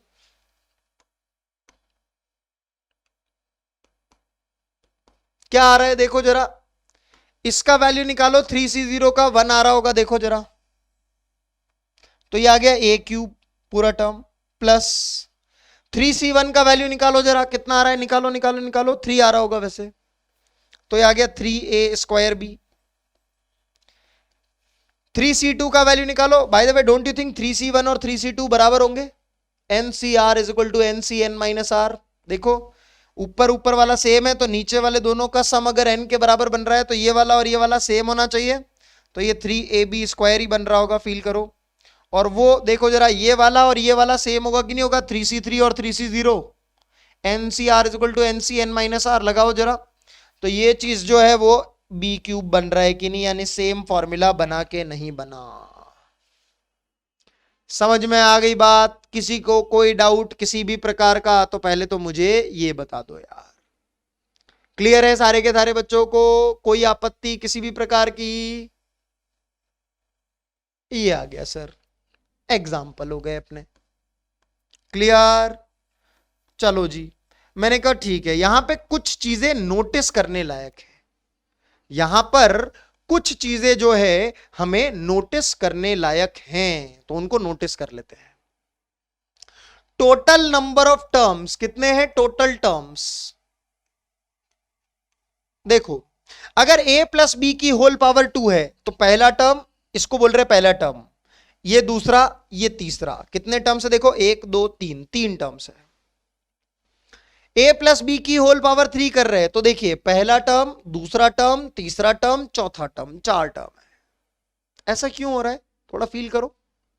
सर अगर पावर n है, तो nc0 वाला पहला टर्म, ये पूरा टर्म nc0 के साथ वाला, दूसरा nc1 के साथ वाला, तीसरा nc2 के साथ वाला, चौथा nc4 के साथ वाला, nc3 के साथ वाला, एंड सो ऑन। तो टोटल नंबर ऑफ टर्म्स अगर पावर n लिखी हुई है, तो n प्लस 1 आएंगे कि नहीं आएंगे? हमेशा फील करो जरा, क्योंकि मैंने आप लोगों को बताया भी था। देखो कहां बताया था, हर चीज लिंक्ड है या।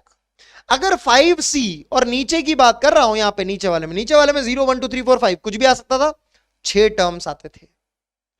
7c नीचे में क्या क्या आ सकता है, 0 1 2 3 4 5 6 7, तो टोटल टर्म्स कितने बनते हैं? 8। यानी n से एक ज्यादा टर्म्स बना सकते हो, n से एक ज्यादा टर्म्स बना सकते हो, हाँ या ना? तो अगर मैं यहां पर देखूं, तो जो मेरे नंबर ऑफ टर्म्स थे ना बेटे, नंबर ऑफ टर्म्स, तो जब ये n है, तो nc0 nc1 nc2 nc3 till ncn, n plus 1 terms होंगे कि नहीं होंगे?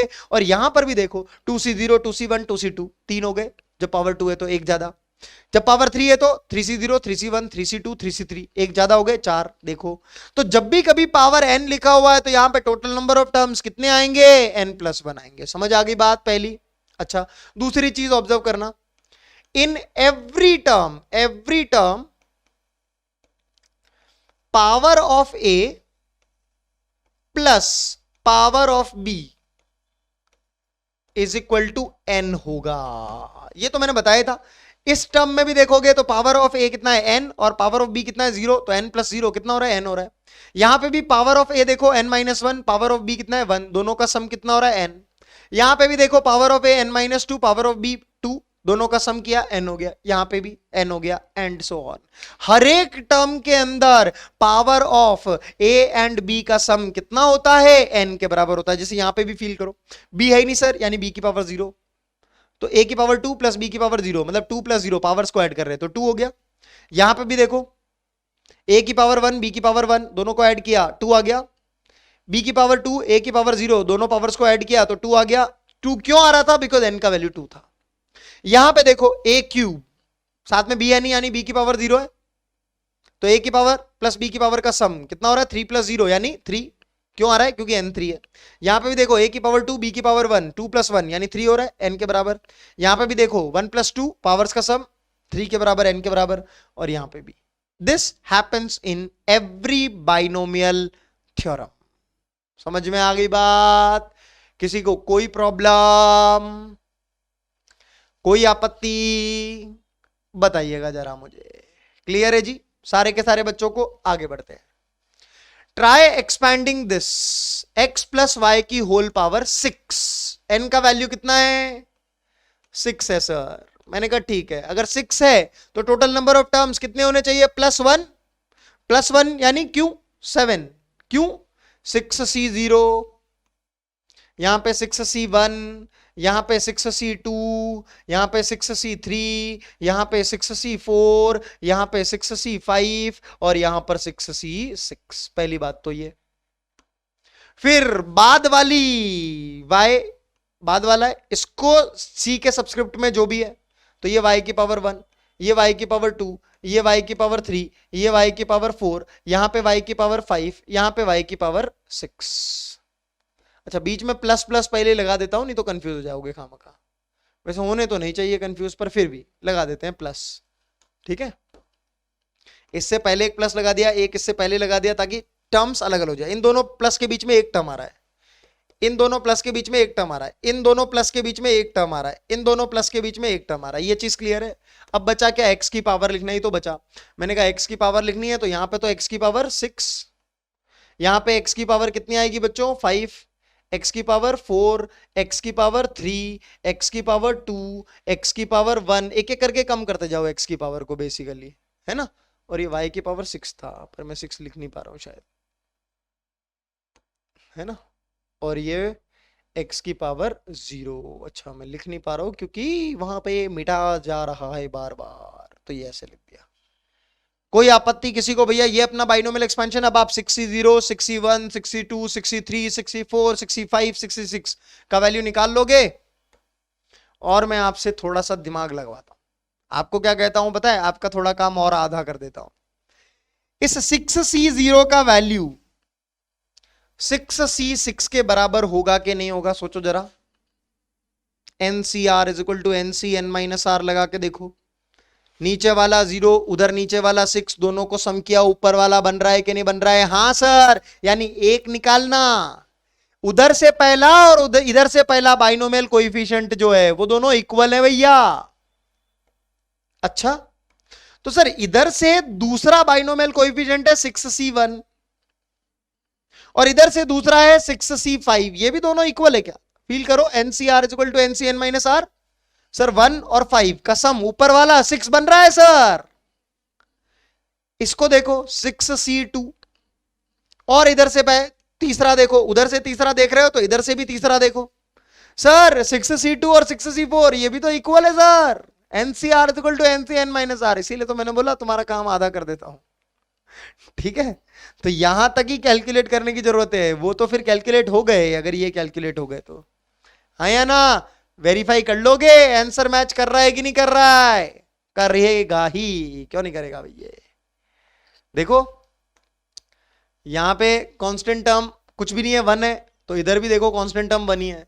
इधर कांस्टेंट टर्म 6 है, तो देखो इधर भी कांस्टेंट टर्म 6 है। इधर कांस्टेंट टर्म 15 है, तो देखो इधर भी कांस्टेंट टर्म 15 है। उससे भी फीलिंग आ गई होगी, हाँ यार मैच तो करेगा। अब आप वैल्यू निकाल लेना 6c0 का, 6c1 का, 6c2 का, क्योंकि ये आप जानते हो कैसे निकाली जाती है। समझ आ गई बात? चलो जी आगे बढ़ते हैं। The number of terms in the binomial expansion. आपको एक क्वेश्चन देता हूं, ठीक है? दिमाग लगवाता हूं आपका, लगवाने के लिए रेडी हो? चलो फिर लगा के दिखाओ। x² प्लस 2x प्लस 1 की power 30। The number of terms in the binomial expansion of this x² plus 2x plus 1 की पावर 30। सबसे पहली बात तो बाइनोमियल थ्योरम लगेगी क्या? सर पहला टर्म, दूसरा टर्म, तीसरा टर्म, 3 टर्म है सर।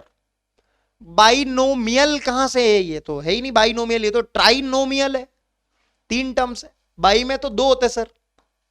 मैंने कहा ठीक है, इसको बाइनोमियल बना सकते हो क्या? देखो बेस को सिंप्लीफाई कर सकते हो क्या? हाँ सर कर सकते हैं, base can be written like this. मैंने कहा हाँ ठीक है, तो फिर मुझे बताना a की पावर m की होल पावर n कितना होता है? सर a की पावर m इंटू n। मैंने कहा लिख दो, फिर इंतजार किस बात का है? तो आप कहोगे सर x प्लस 1 की पावर 60। तो देखो जरा, अगर मैं यहाँ पे a प्लस बी की होल पावर n वाली चीज लगाता हूं तो a के जगह पे x लिखा हुआ है, b के जगह पे 1 लिखा हुआ है, n के जगह पे 60 लिखा हुआ है। तो n के जगह पे अगर 60 है तो इसके अंदर कितने नंबर ऑफ टर्म्स आएंगे? क्योंकि यहां पे बाइनोमियल लग रही है। 60 प्लस 1 कितने आ गए? 61 आ गए सर। क्लियर? किसी को कोई डाउट, किसी भी प्रकार का दिमाग लगा? बाइनोमियल है नहीं लेकिन बना दिया। समझ में आ गई बात? चलो जी भाई साहब आगे बढ़ते हैं। तो ये a प्लस बी की होल पावर n होगा, यहां पे थोड़ी सी टाइपिंग एरर है। a प्लस बी की होल पावर n जो है वो ऐसा कुछ दिखेगा, आपको भी ऐसा ही दिखेगा, बिल्कुल ऐसा ही दिखेगा। तो we can observe that coefficients of the terms are, coefficients of the terms are, जो कि मैंने आपको प्रॉपर्टी भी बताई कि इधर से पहला क्या है nc0 और इधर से पहला क्या है ncn, ये दोनों इक्वल होंगे। इधर से दूसरा क्या है nc1 और इधर से दूसरा क्या है ncn-1, ये दोनों इक्वल होंगे। इधर से दूसरा तीसरा nc2 और इधर से तीसरा क्या होगा सोचो जरा, ncn-2, ये दोनों इक्वल होंगे। इधर से तीसरा चौथा nc3 और इधर से चौथा ncn-3 and so on equal होते जाएंगे। फील आ रही है? उधर से पहला nc0, इधर से पहला ncn, दोनों कोएफिशिएंट्स इक्वल, बाइनोमियल कोएफिशिएंट्स। उधर से पहला दूसरा nc1, इधर से दूसरा ncn-1, दोनों इक्वल होंगे। इधर से तीसरा nc2, उधर से तीसरा ncn-2, दोनों इक्वल होंगे एंड सो ऑन। ये वही फंडा है। फीलिंग आ गई? किसी को कोई डाउट हो रहा है किसी प्रकार का तो बेटे जरा मुझे बताना यार। मेरे ख्याल से आप लोगों को ये चीज जो है वो क्लियर हो गई होगी, because ncr is equal to ncn-r, right? समझ में आ गई बात? चलो जी okay. Find the number of terms in the expansion of this. Binomial theorem लगा सकते हैं क्या? जी सर लगा लो, फिर लगा लो, फिर जब लगा सकते हो तो नंबर ऑफ टर्म्स कितने आ जाएंगे? नंबर ऑफ टर्म्स कितने आ जाएंगे? नंबर ऑफ टर्म, दो टर्म्स अलग अलग लिखे हुए हैं, एक्स स्क्वायर और ये एक्स, तो यहां पे नंबर ऑफ टर्म्स n+1 के बराबर हो जाएंगे। बाइनोमियल तो सीधे लग रही है यहां पे 10+1, यानी कितने टर्म्स आ जाएंगे? 11 टर्म्स आ जाएंगे। समझ में आ गई बात? 11 टर्म्स आ जाएंगे।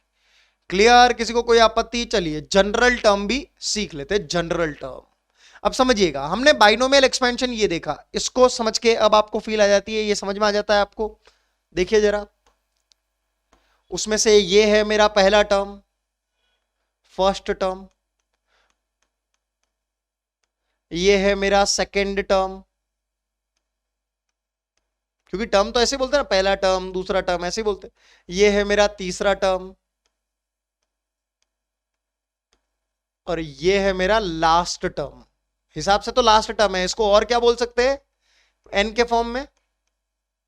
nth टर्म नहीं, n+1th टर्म, क्योंकि यहां पे टोटल टर्म्स कितने आते हैं बाइनोमियल के अंदर? n+1 आते हैं। हाँ या ना एवरीवन? चलो जी, मैंने कहा ठीक है आगे बढ़ते हैं। तो जनरल टर्म के लिए कुछ चीजें हमें ऑब्जर्व करनी है, बट पहले अगर ये समेशन ऑफ फ्यू थिंग्स है, अगर ये समेशन ऑफ फ्यू थिंग्स है तो मैं इसको सिग्मा की फॉर्म में कन्वर्ट करने की कोशिश करूं। बच्चों ने कहा ठीक है सर करो एक बारी, तो मैंने कहा ठीक है। देखो जरा, आप यहां पे एक चीज ऑब्जर्व करो, nc nc nc, ये तो हर किसी में कांस्टेंट है nc। उसके नीचे की चीज वेरी कर रही है, ये वाली ये वाली ये वाली ये वाली, ये वेरी कर रही है। कहां से कहां तक जा रही है? 0 से लेकर के n जा रही है। तो मैं एक वेरिएबल इंट्रोड्यूस करता हूं आर, जो कि अगर 0 से लेकर के n तक जाए, ताकि nc0, nc1, nc2, nc3, ncn बन जाए। सही बात है एवरीवन, कोई दिक्कत? हाँ सर ये तो बन गए, फिर ठीक है सर। b की पावर में तो हमेशा यही होता है जो कि c के सबस्क्रिप्ट में होता है, तो b की पावर में भी r लिख दिया। अच्छा, अब a की पावर क्या आएगी सोचो जरा। हर एक टर्म में a की पावर और b की पावर का सम कितना था? n माइनस आर था कि नहीं था? अब आप एक बारी r की जगह 0 डालो, एक बारी r की जगह 1 डालो, एक बारी r की जगह 2 डालो, एक बारी r की जगह 3 डालो, आप समझ जाओगे।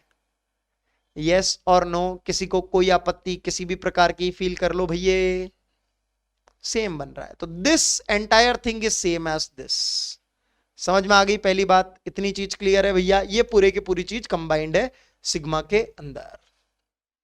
अब मैं आपसे एक चीज बताना चाहूंगा, अगर मैं आप लोगों से बोलता हूं कि पहला टर्म क्या है, तो आपने लिखा nc0 b की पावर 0 a की पावर n। मैंने कहा दूसरा टर्म, तो आपने लिखा nc1 b की पावर 1 a की power n minus 1।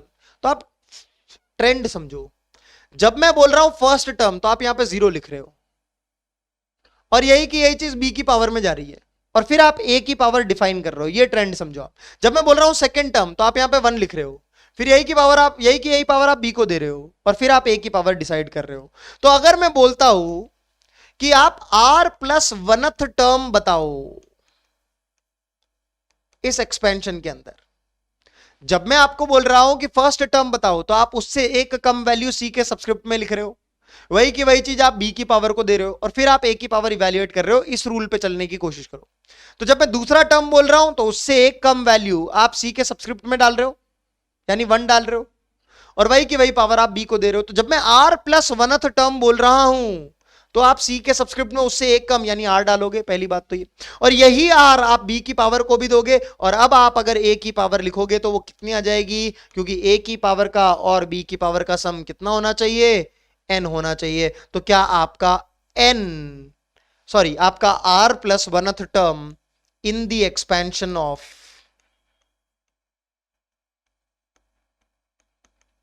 a plus b की होल पावर n जो है वो यही हो जाएगा कि नहीं हो जाएगा? सारे के सारे बच्चे फील करेंगे। और मैं आपको बोल रहा हूं क्या, यही हमारा फॉर्मूला फॉर जनरल टर्म है। फॉर्मूला फॉर जनरल टर्म के बारे में अगर मैं बात करूं तो वो यही है बेटे, फॉर्मूला फॉर जनरल टर्म यही है।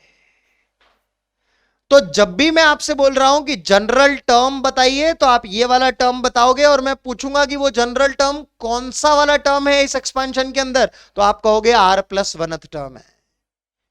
बहुत बच्चे इसको बोलेंगे गलती से बाद में कि rth टर्म। नहीं नहीं, rth टर्म नहीं याद कर रहे हम, जनरल टर्म बाइनोमियल के अंदर। बोलो मेरे साथ, बाइनोमियल थ्योरम के अंदर, बोलो मेरे साथ, बाइनोमियल थ्योरम के अंदर जो भी जनरल टर्म हम ले रहे हैं, जो भी जनरल टर्म हम याद कर रहे हैं, वो r प्लस 1th टर्म होगा, वो r प्लस 1th टर्म होगा। बोलो मेरे साथ, जो भी बाइनोमियल के अंदर हम जनरल टर्म ले रहे हैं, जो भी जनरल टर्म हम ले रहे हैं, वो एक r प्लस 1th टर्म होगा। तो देखिए यहां पे हमने r प्लस 1th टर्म ही तो लिखा है, फील करो। यस जी सर। अब r प्लस 1th टर्म का मतलब क्या है? देखो, आप जानते हो कि यहां पे r यानी c का सबस्क्रिप्ट में जो भी लिखा हुआ है, तो यहां पे r कहां से कहां तक जाता है? 0 से लेकर के n के बराबर। हाँ या ना? सोचो जरा, तो सोचो जरा, अगर आपने r का वैल्यू 0 डाला तो पहला टर्म आपका बनेगा कि नहीं बनेगा? देखो फील करो, r का वैल्यू 0 डाला तो पहला टर्म बन रहा है, देखो वो रहा। r का वैल्यू 1 डाला तो यहां पे 1 प्लस 1 2, यानी सेकेंड टर्म बन रहा है कि नहीं बन रहा है? जब आप r का वैल्यू 1 डालोगे, देखो जरा, जब आप r का वैल्यू 2 डालोगे तो थर्ड टर्म, r का वैल्यू 2 डालो, देखो थर्ड टर्म बन रहा है कि नहीं बन रहा है? इसीलिए यहां पे r प्लस 1th टर्म होता है। अगेन बता रहा हूं मैं, समझ में आ गई बात? आप लोगों को किसी को कोई आपत्ति किसी भी प्रकार की इसके अंदर मेरे ख्याल से नहीं होने चाहिए। अगर मैं बोलूं कि यार आखिरी टर्म यानी n प्लस 1th टर्म बताओ, तो आप r का वैल्यू कितना डालोगे? n डालोगे, आखिरी टर्म यानी n प्लस वनथ टर्म, तो r का वैल्यू n डालोगे। डालो जरा r का वैल्यू n, देखो ये आ रहा है कि नहीं आ रहा है, समझ में आ गई बात। चलो थोड़ी सी और बातें करते हैं, ये वाली चीज निकालते हैं। Find the general term in the expansion of this. पहली बात तो दो टर्म्स लिखे हुए तो बाइनोमियल लगेगी। अच्छा कितने नंबर ऑफ टर्म्स आएंगे, पहले तो मुझे ये भी बता दो, अगर पावर 10 है तो 11 टर्म्स आएंगे सर। मैंने कहा ठीक है यार, जनरल टर्म जो भी लिखेंगे वो कौन सा टर्म होगा, r प्लस वनथ टर्म होगा। कौन सा टर्म होगा, r प्लस वनथ टर्म होगा। NCR, n का वैल्यू 10, CR जो भी बाद में लिखा है उसको c का सब्सक्रिप्ट वाली पावर दे देते, यानी x की पावर r, और 2 की पावर कितनी हो जाएगी सर, 2 की पावर और x की पावर का सम जो है वो 10 होना चाहिए, तो यहां पे 10 माइनस r होना चाहिए। ये आपका जनरल टर्म हो गया।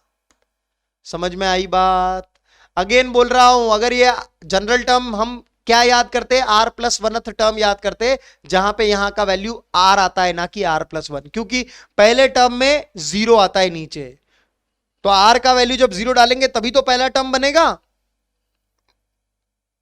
First term. r का वैल्यू 1 डालेंगे तो यहां पे 2 टर्म बन जाएगा, सेकंड टर्म, वो 10c1 से शुरू होगा। समझ में आ रही है बात, यस क्लियर। किसी को कोई डाउट किसी प्रकार का, मेरे ख्याल से क्लियर होना चाहिए। आगे बढ़ते हैं, ये वाला term, find the fifth term in the expansion of this. Fifth term लिखना है, तो सबसे पहले तो जनरल टर्म का फॉर्मूला क्या होता है, a प्लस बी की होल पावर n के अंदर मेरा जनरल टर्म कौन सा होता है, मेरा जनरल टर्म होता है r प्लस वनथ टर्म। पहली बात तो ये, अब उसमें भी अगर ये r प्लस वनथ टर्म है तो ये क्या होगा, NCR, b की पावर r और a की पावर n माइनस r, यही होता है।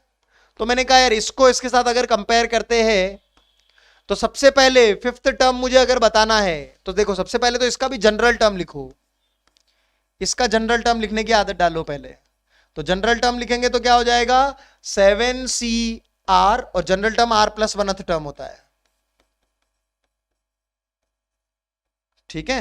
हाँ 7CR x की पावर r 2 की पावर 7 माइनस r, ऐसा होगा। आपको बोल रहा है फिफ्थ टर्म लिखो, तो फिफ्थ टर्म के लिए यहां पे मैं r का वैल्यू कितना डालूं, देखो जरा, फिफ्थ टर्म के लिए r का वैल्यू कितना डालूं, r इज इक्वल टू 4, क्योंकि 4 प्लस वनथ टर्म का फॉर्मूला है ये, r प्लस वनथ टर्म का। तो जैसे ही आप r इज इक्वल टू 4 यहां पे डालोगे तो ये आ जाएगा 7c4 2 की पावर 7 माइनस 4 इंटू एक्स की पावर 4, तो ये कितना आ गया, 7c4 इंटू 2 की पावर 3 इंटू एक्स की पावर 4। अब ये वैल्यू तो आप निकाल सकते हो जैसा ऑप्शन के अंदर दिया हो। अगर मान लीजिए 7c4 की फॉर्म में ही दिया हुआ है तो यही टिक कर देना, अगर ये नहीं दिया हुआ है 7c4 का वैल्यू निकाल के पूछा गया है तो आप वैल्यू निकाल लेना, क्या फर्क पड़ता है। समझ में आ गई बात, किसी को कोई कंफ्यूजन। अगेन मैं बोल रहा हूं, देखो general term r plus वनथ term होता है जिसमें कि c के नीचे r यानी एक कम आता है। अगर r प्लस वनथ टर्म है तो उसके नीचे एक कम आता है यानी r, और वही का वही बाद वाले की पावर में जाता है यानी b के पावर में जाता है, और फिर a का पावर तो निकाल ही लोगे क्योंकि a की पावर का और b की पावर का सम कितना होता है, n होता है। क्लियर, ये हो गया आपका। आगे बढ़े, चलिए find the seventh term from the and in the expansion of this, मतलब पीछे से सेवेंथ टर्म लिखो भैया। तो मैंने कहा यार टोटल नंबर ऑफ टर्म्स कितने आएंगे, टोटल टर्म्स, आपने कहा सर बाइनोमियल तो लग ही रही है क्योंकि ये पहला टर्म है ये दूसरा टर्म है, बाइनोमियल तो लग रही है, और n में 10 है, तो टोटल टर्म्स कितना हो गया 10 प्लस 1 यानी कि 11।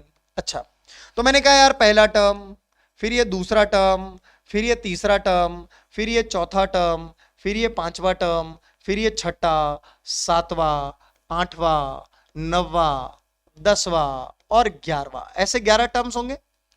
बेसिकली जो पहला टर्म होगा उसमें 10c0 ऐसे आएगा, फिर और भी कुछ कुछ आएगा, फिर यहां पे जो आएगा दूसरा टर्म उसमें 10c1, फिर कुछ कुछ आएगा एंड सो ऑन, ऐसे टर्म्स बन रहे होंगे, और फिर ये आखिरी टर्म जो आएगा उसमें बन रहा होगा 10c10 कुछ कुछ, मतलब x की पावर कुछ माइनस 2/x² की पावर कुछ।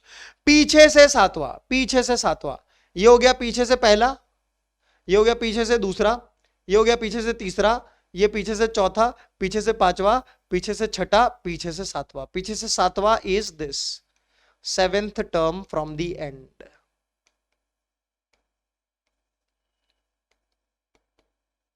Seventh term from the end, तो आगे से कौन सा टर्म है ये? पांचवा is fifth term from the beginning, हाँ या ना? जी सर। तो अगर ये fifth term from the beginning है तो हम इसको लिख सकते हैं क्या? बिल्कुल लिख सकते हैं। तो पहले मुझे इसके लिए जनरल फॉर्मूला लिखना पड़ेगा। तो मैंने कहा यार जनरल फॉर्मूला लिखते हैं पहले इसके लिए, जनरल फॉर्मूला या general term, sorry general term कौन सा होता है? आर प्लस वनथ टर्म होता है। तो मैंने कहा यार वो लिखते हैं जरा। तो ये आ गया 10c, आर प्लस वनथ टर्म होता है तो एक कम आता है यानी आर। जो भी बाद में लिखा हुआ है, अच्छा समझिए जरा, यहां पे एक चीज समझिएगा कि माइनस आ रहा है बीच में। सर आपने तो a प्लस बी का बताया, आपने तो a माइनस बी का बताया ही नहीं। तो बेटा मैं एक चीज बताना चाहता हूं कि अगर a प्लस बी की होल पावर n का एक्सपेंशन आप जानते हो तो a माइनस बी की होल पावर n का कैसे जानोगे? आप इसी चीज को लिख सकते हो a प्लस माइनस बी, यानी b के जगह पे इस फॉर्मूला में b के जगह पे अगर हर जगह माइनस बी डाल देंगे तो इसका फॉर्मूला बन जाएगा कि नहीं बन जाएगा? जैसे देखो समझो, मैं बताता हूं, है ना, मैं बताता हूं आप लोगों को क्या बोलना चाह रहा हूं मैं। अगर मैं आप लोगों से बोलूं कि a प्लस बी का होल स्क्वायर आपको आता है, बच्चे बोलेंगे जी सर बिल्कुल आता है, a square plus 2ab plus b square.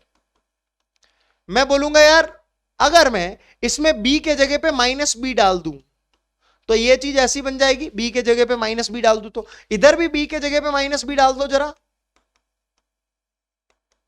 तो ये ऐसा बन जाएगा, यानी कि ऐसा बन जाएगा, हाँ या ना? तो यही तो फॉर्मूला होता है a माइनस बी के होल स्क्वायर का भी। तो एक याद करो तो दूसरा तो ऑटोमेटिकली आ जाएगा कि नहीं आ जाएगा? हाँ या ना? तो मैंने कहा ठीक है, तो पहले अपन क्या करते हैं, इस प्रॉब्लम को लिख देते हैं x प्लस माइनस 2/x² की पावर 10, मतलब b के जगह पे माइनस 2/x² है भैया, x प्लस b के जगह पे लिख दिया माइनस 2/x², दैट्स इट। तो a का वैल्यू है मेरा कितना? x, और b का वैल्यू कितना है? माइनस 2/x², बस दैट्स इट, इतना सा बोल रहा हूं मैं। तो a का, अच्छा सबसे पहले b का पावर लिखते हैं तो वो तो c का सब्सक्रिप्ट होता है, और यहां पे आ जाएगा 10 माइनस आर, ये आपका जनरल टर्म हो गया। इतनी क्लैरिटी है सारे के सारे बच्चों को कि your general term is going to be the one that I have written, और वो आर प्लस वनथ टर्म होता है हमेशा। अब आपको अगर fifth term from the beginning लिखना है तो आप आर का वैल्यू यहां पे कितना डालोगे? आर प्लस वनथ टर्म के अंदर r is equal to 4, put r is equal to 4 in general term to get fifth term, that is t5। तो fifth term from the beginning का वैल्यू किसके बराबर आ गया? 10c4 x की power 10 minus 4 into minus 2/x² की power 4, that's it. और इसको आप सिंप्लीफाई करना जानते हो, 10c4 का वैल्यू आप निकाल लोगे, x की पावर्स को कटिंग भी कर सकते हैं तो मैं थोड़ा सा कर ही देता हूं। 10c4 का वैल्यू आप निकाल लेना, मैं वो नहीं इवैल्यूएट कर रहा। यह आ जाएगा x की पावर 6, और ये आ जाएगा माइनस 2 की पावर 4, और ये x की पावर 8। अब देखिए x की कुछ कुछ पावर्स कट रही है, काट दो, तो आ गया 10c4, माइनस 2 की पावर 4 को 2 की पावर 4 भी लिखा जा सकता है, और ये आ गया x की power minus 2 effectively. So this is the correct answer. Clear सारे के सारे बच्चों को? किसी को कोई आपत्ति किसी भी प्रकार की तो देख लेना भैया, वैसे मेरे ख्याल से नहीं होनी चाहिए, राइट? क्लियर सारे के सारे बच्चों को? चलिए, तो ये आ गया डन, राइट? Everyone clear? किसी को कोई डाउट किसी भी प्रकार का? मुझे नहीं लगता है कि होना चाहिए। चलिए, तो आज के लिए अपन इतना ही रखते हैं। आई होप कि आप लोगों को बाइनोमियल थ्योरम थोड़ा सा आसान लगा होगा। पहले हो सकता है आपने कहीं भी पढ़ा हो, लेकिन मुझे लगता है कि पहले हालांकि हमने आज बहुत ही इजी पोर्शन ही लिया है, लेकिन आगे का भी इजी बन जाएगा अगर ये इजी लगा है तो, राइट? यस। तो आज का सेशन तो बच्चों अपन यहीं एंड करेंगे, बट उम्मीद करते हैं कि आप लोगों के लिए बाइनोमियल जो है वो बहुत ही स्ट्रांग टॉपिक बना दे। तो उसके लिए क्या करने का? टाइम पे आ जाने का। कब कब? डेली 6 PM पर, और क्लासेस को एंजॉय करने का। आज के लिए इतना ही, मिलते हैं नेक्स्ट सेशन के अंदर। Keep learning, keep shining, keep rocking, keep enjoying, let's make most out of this.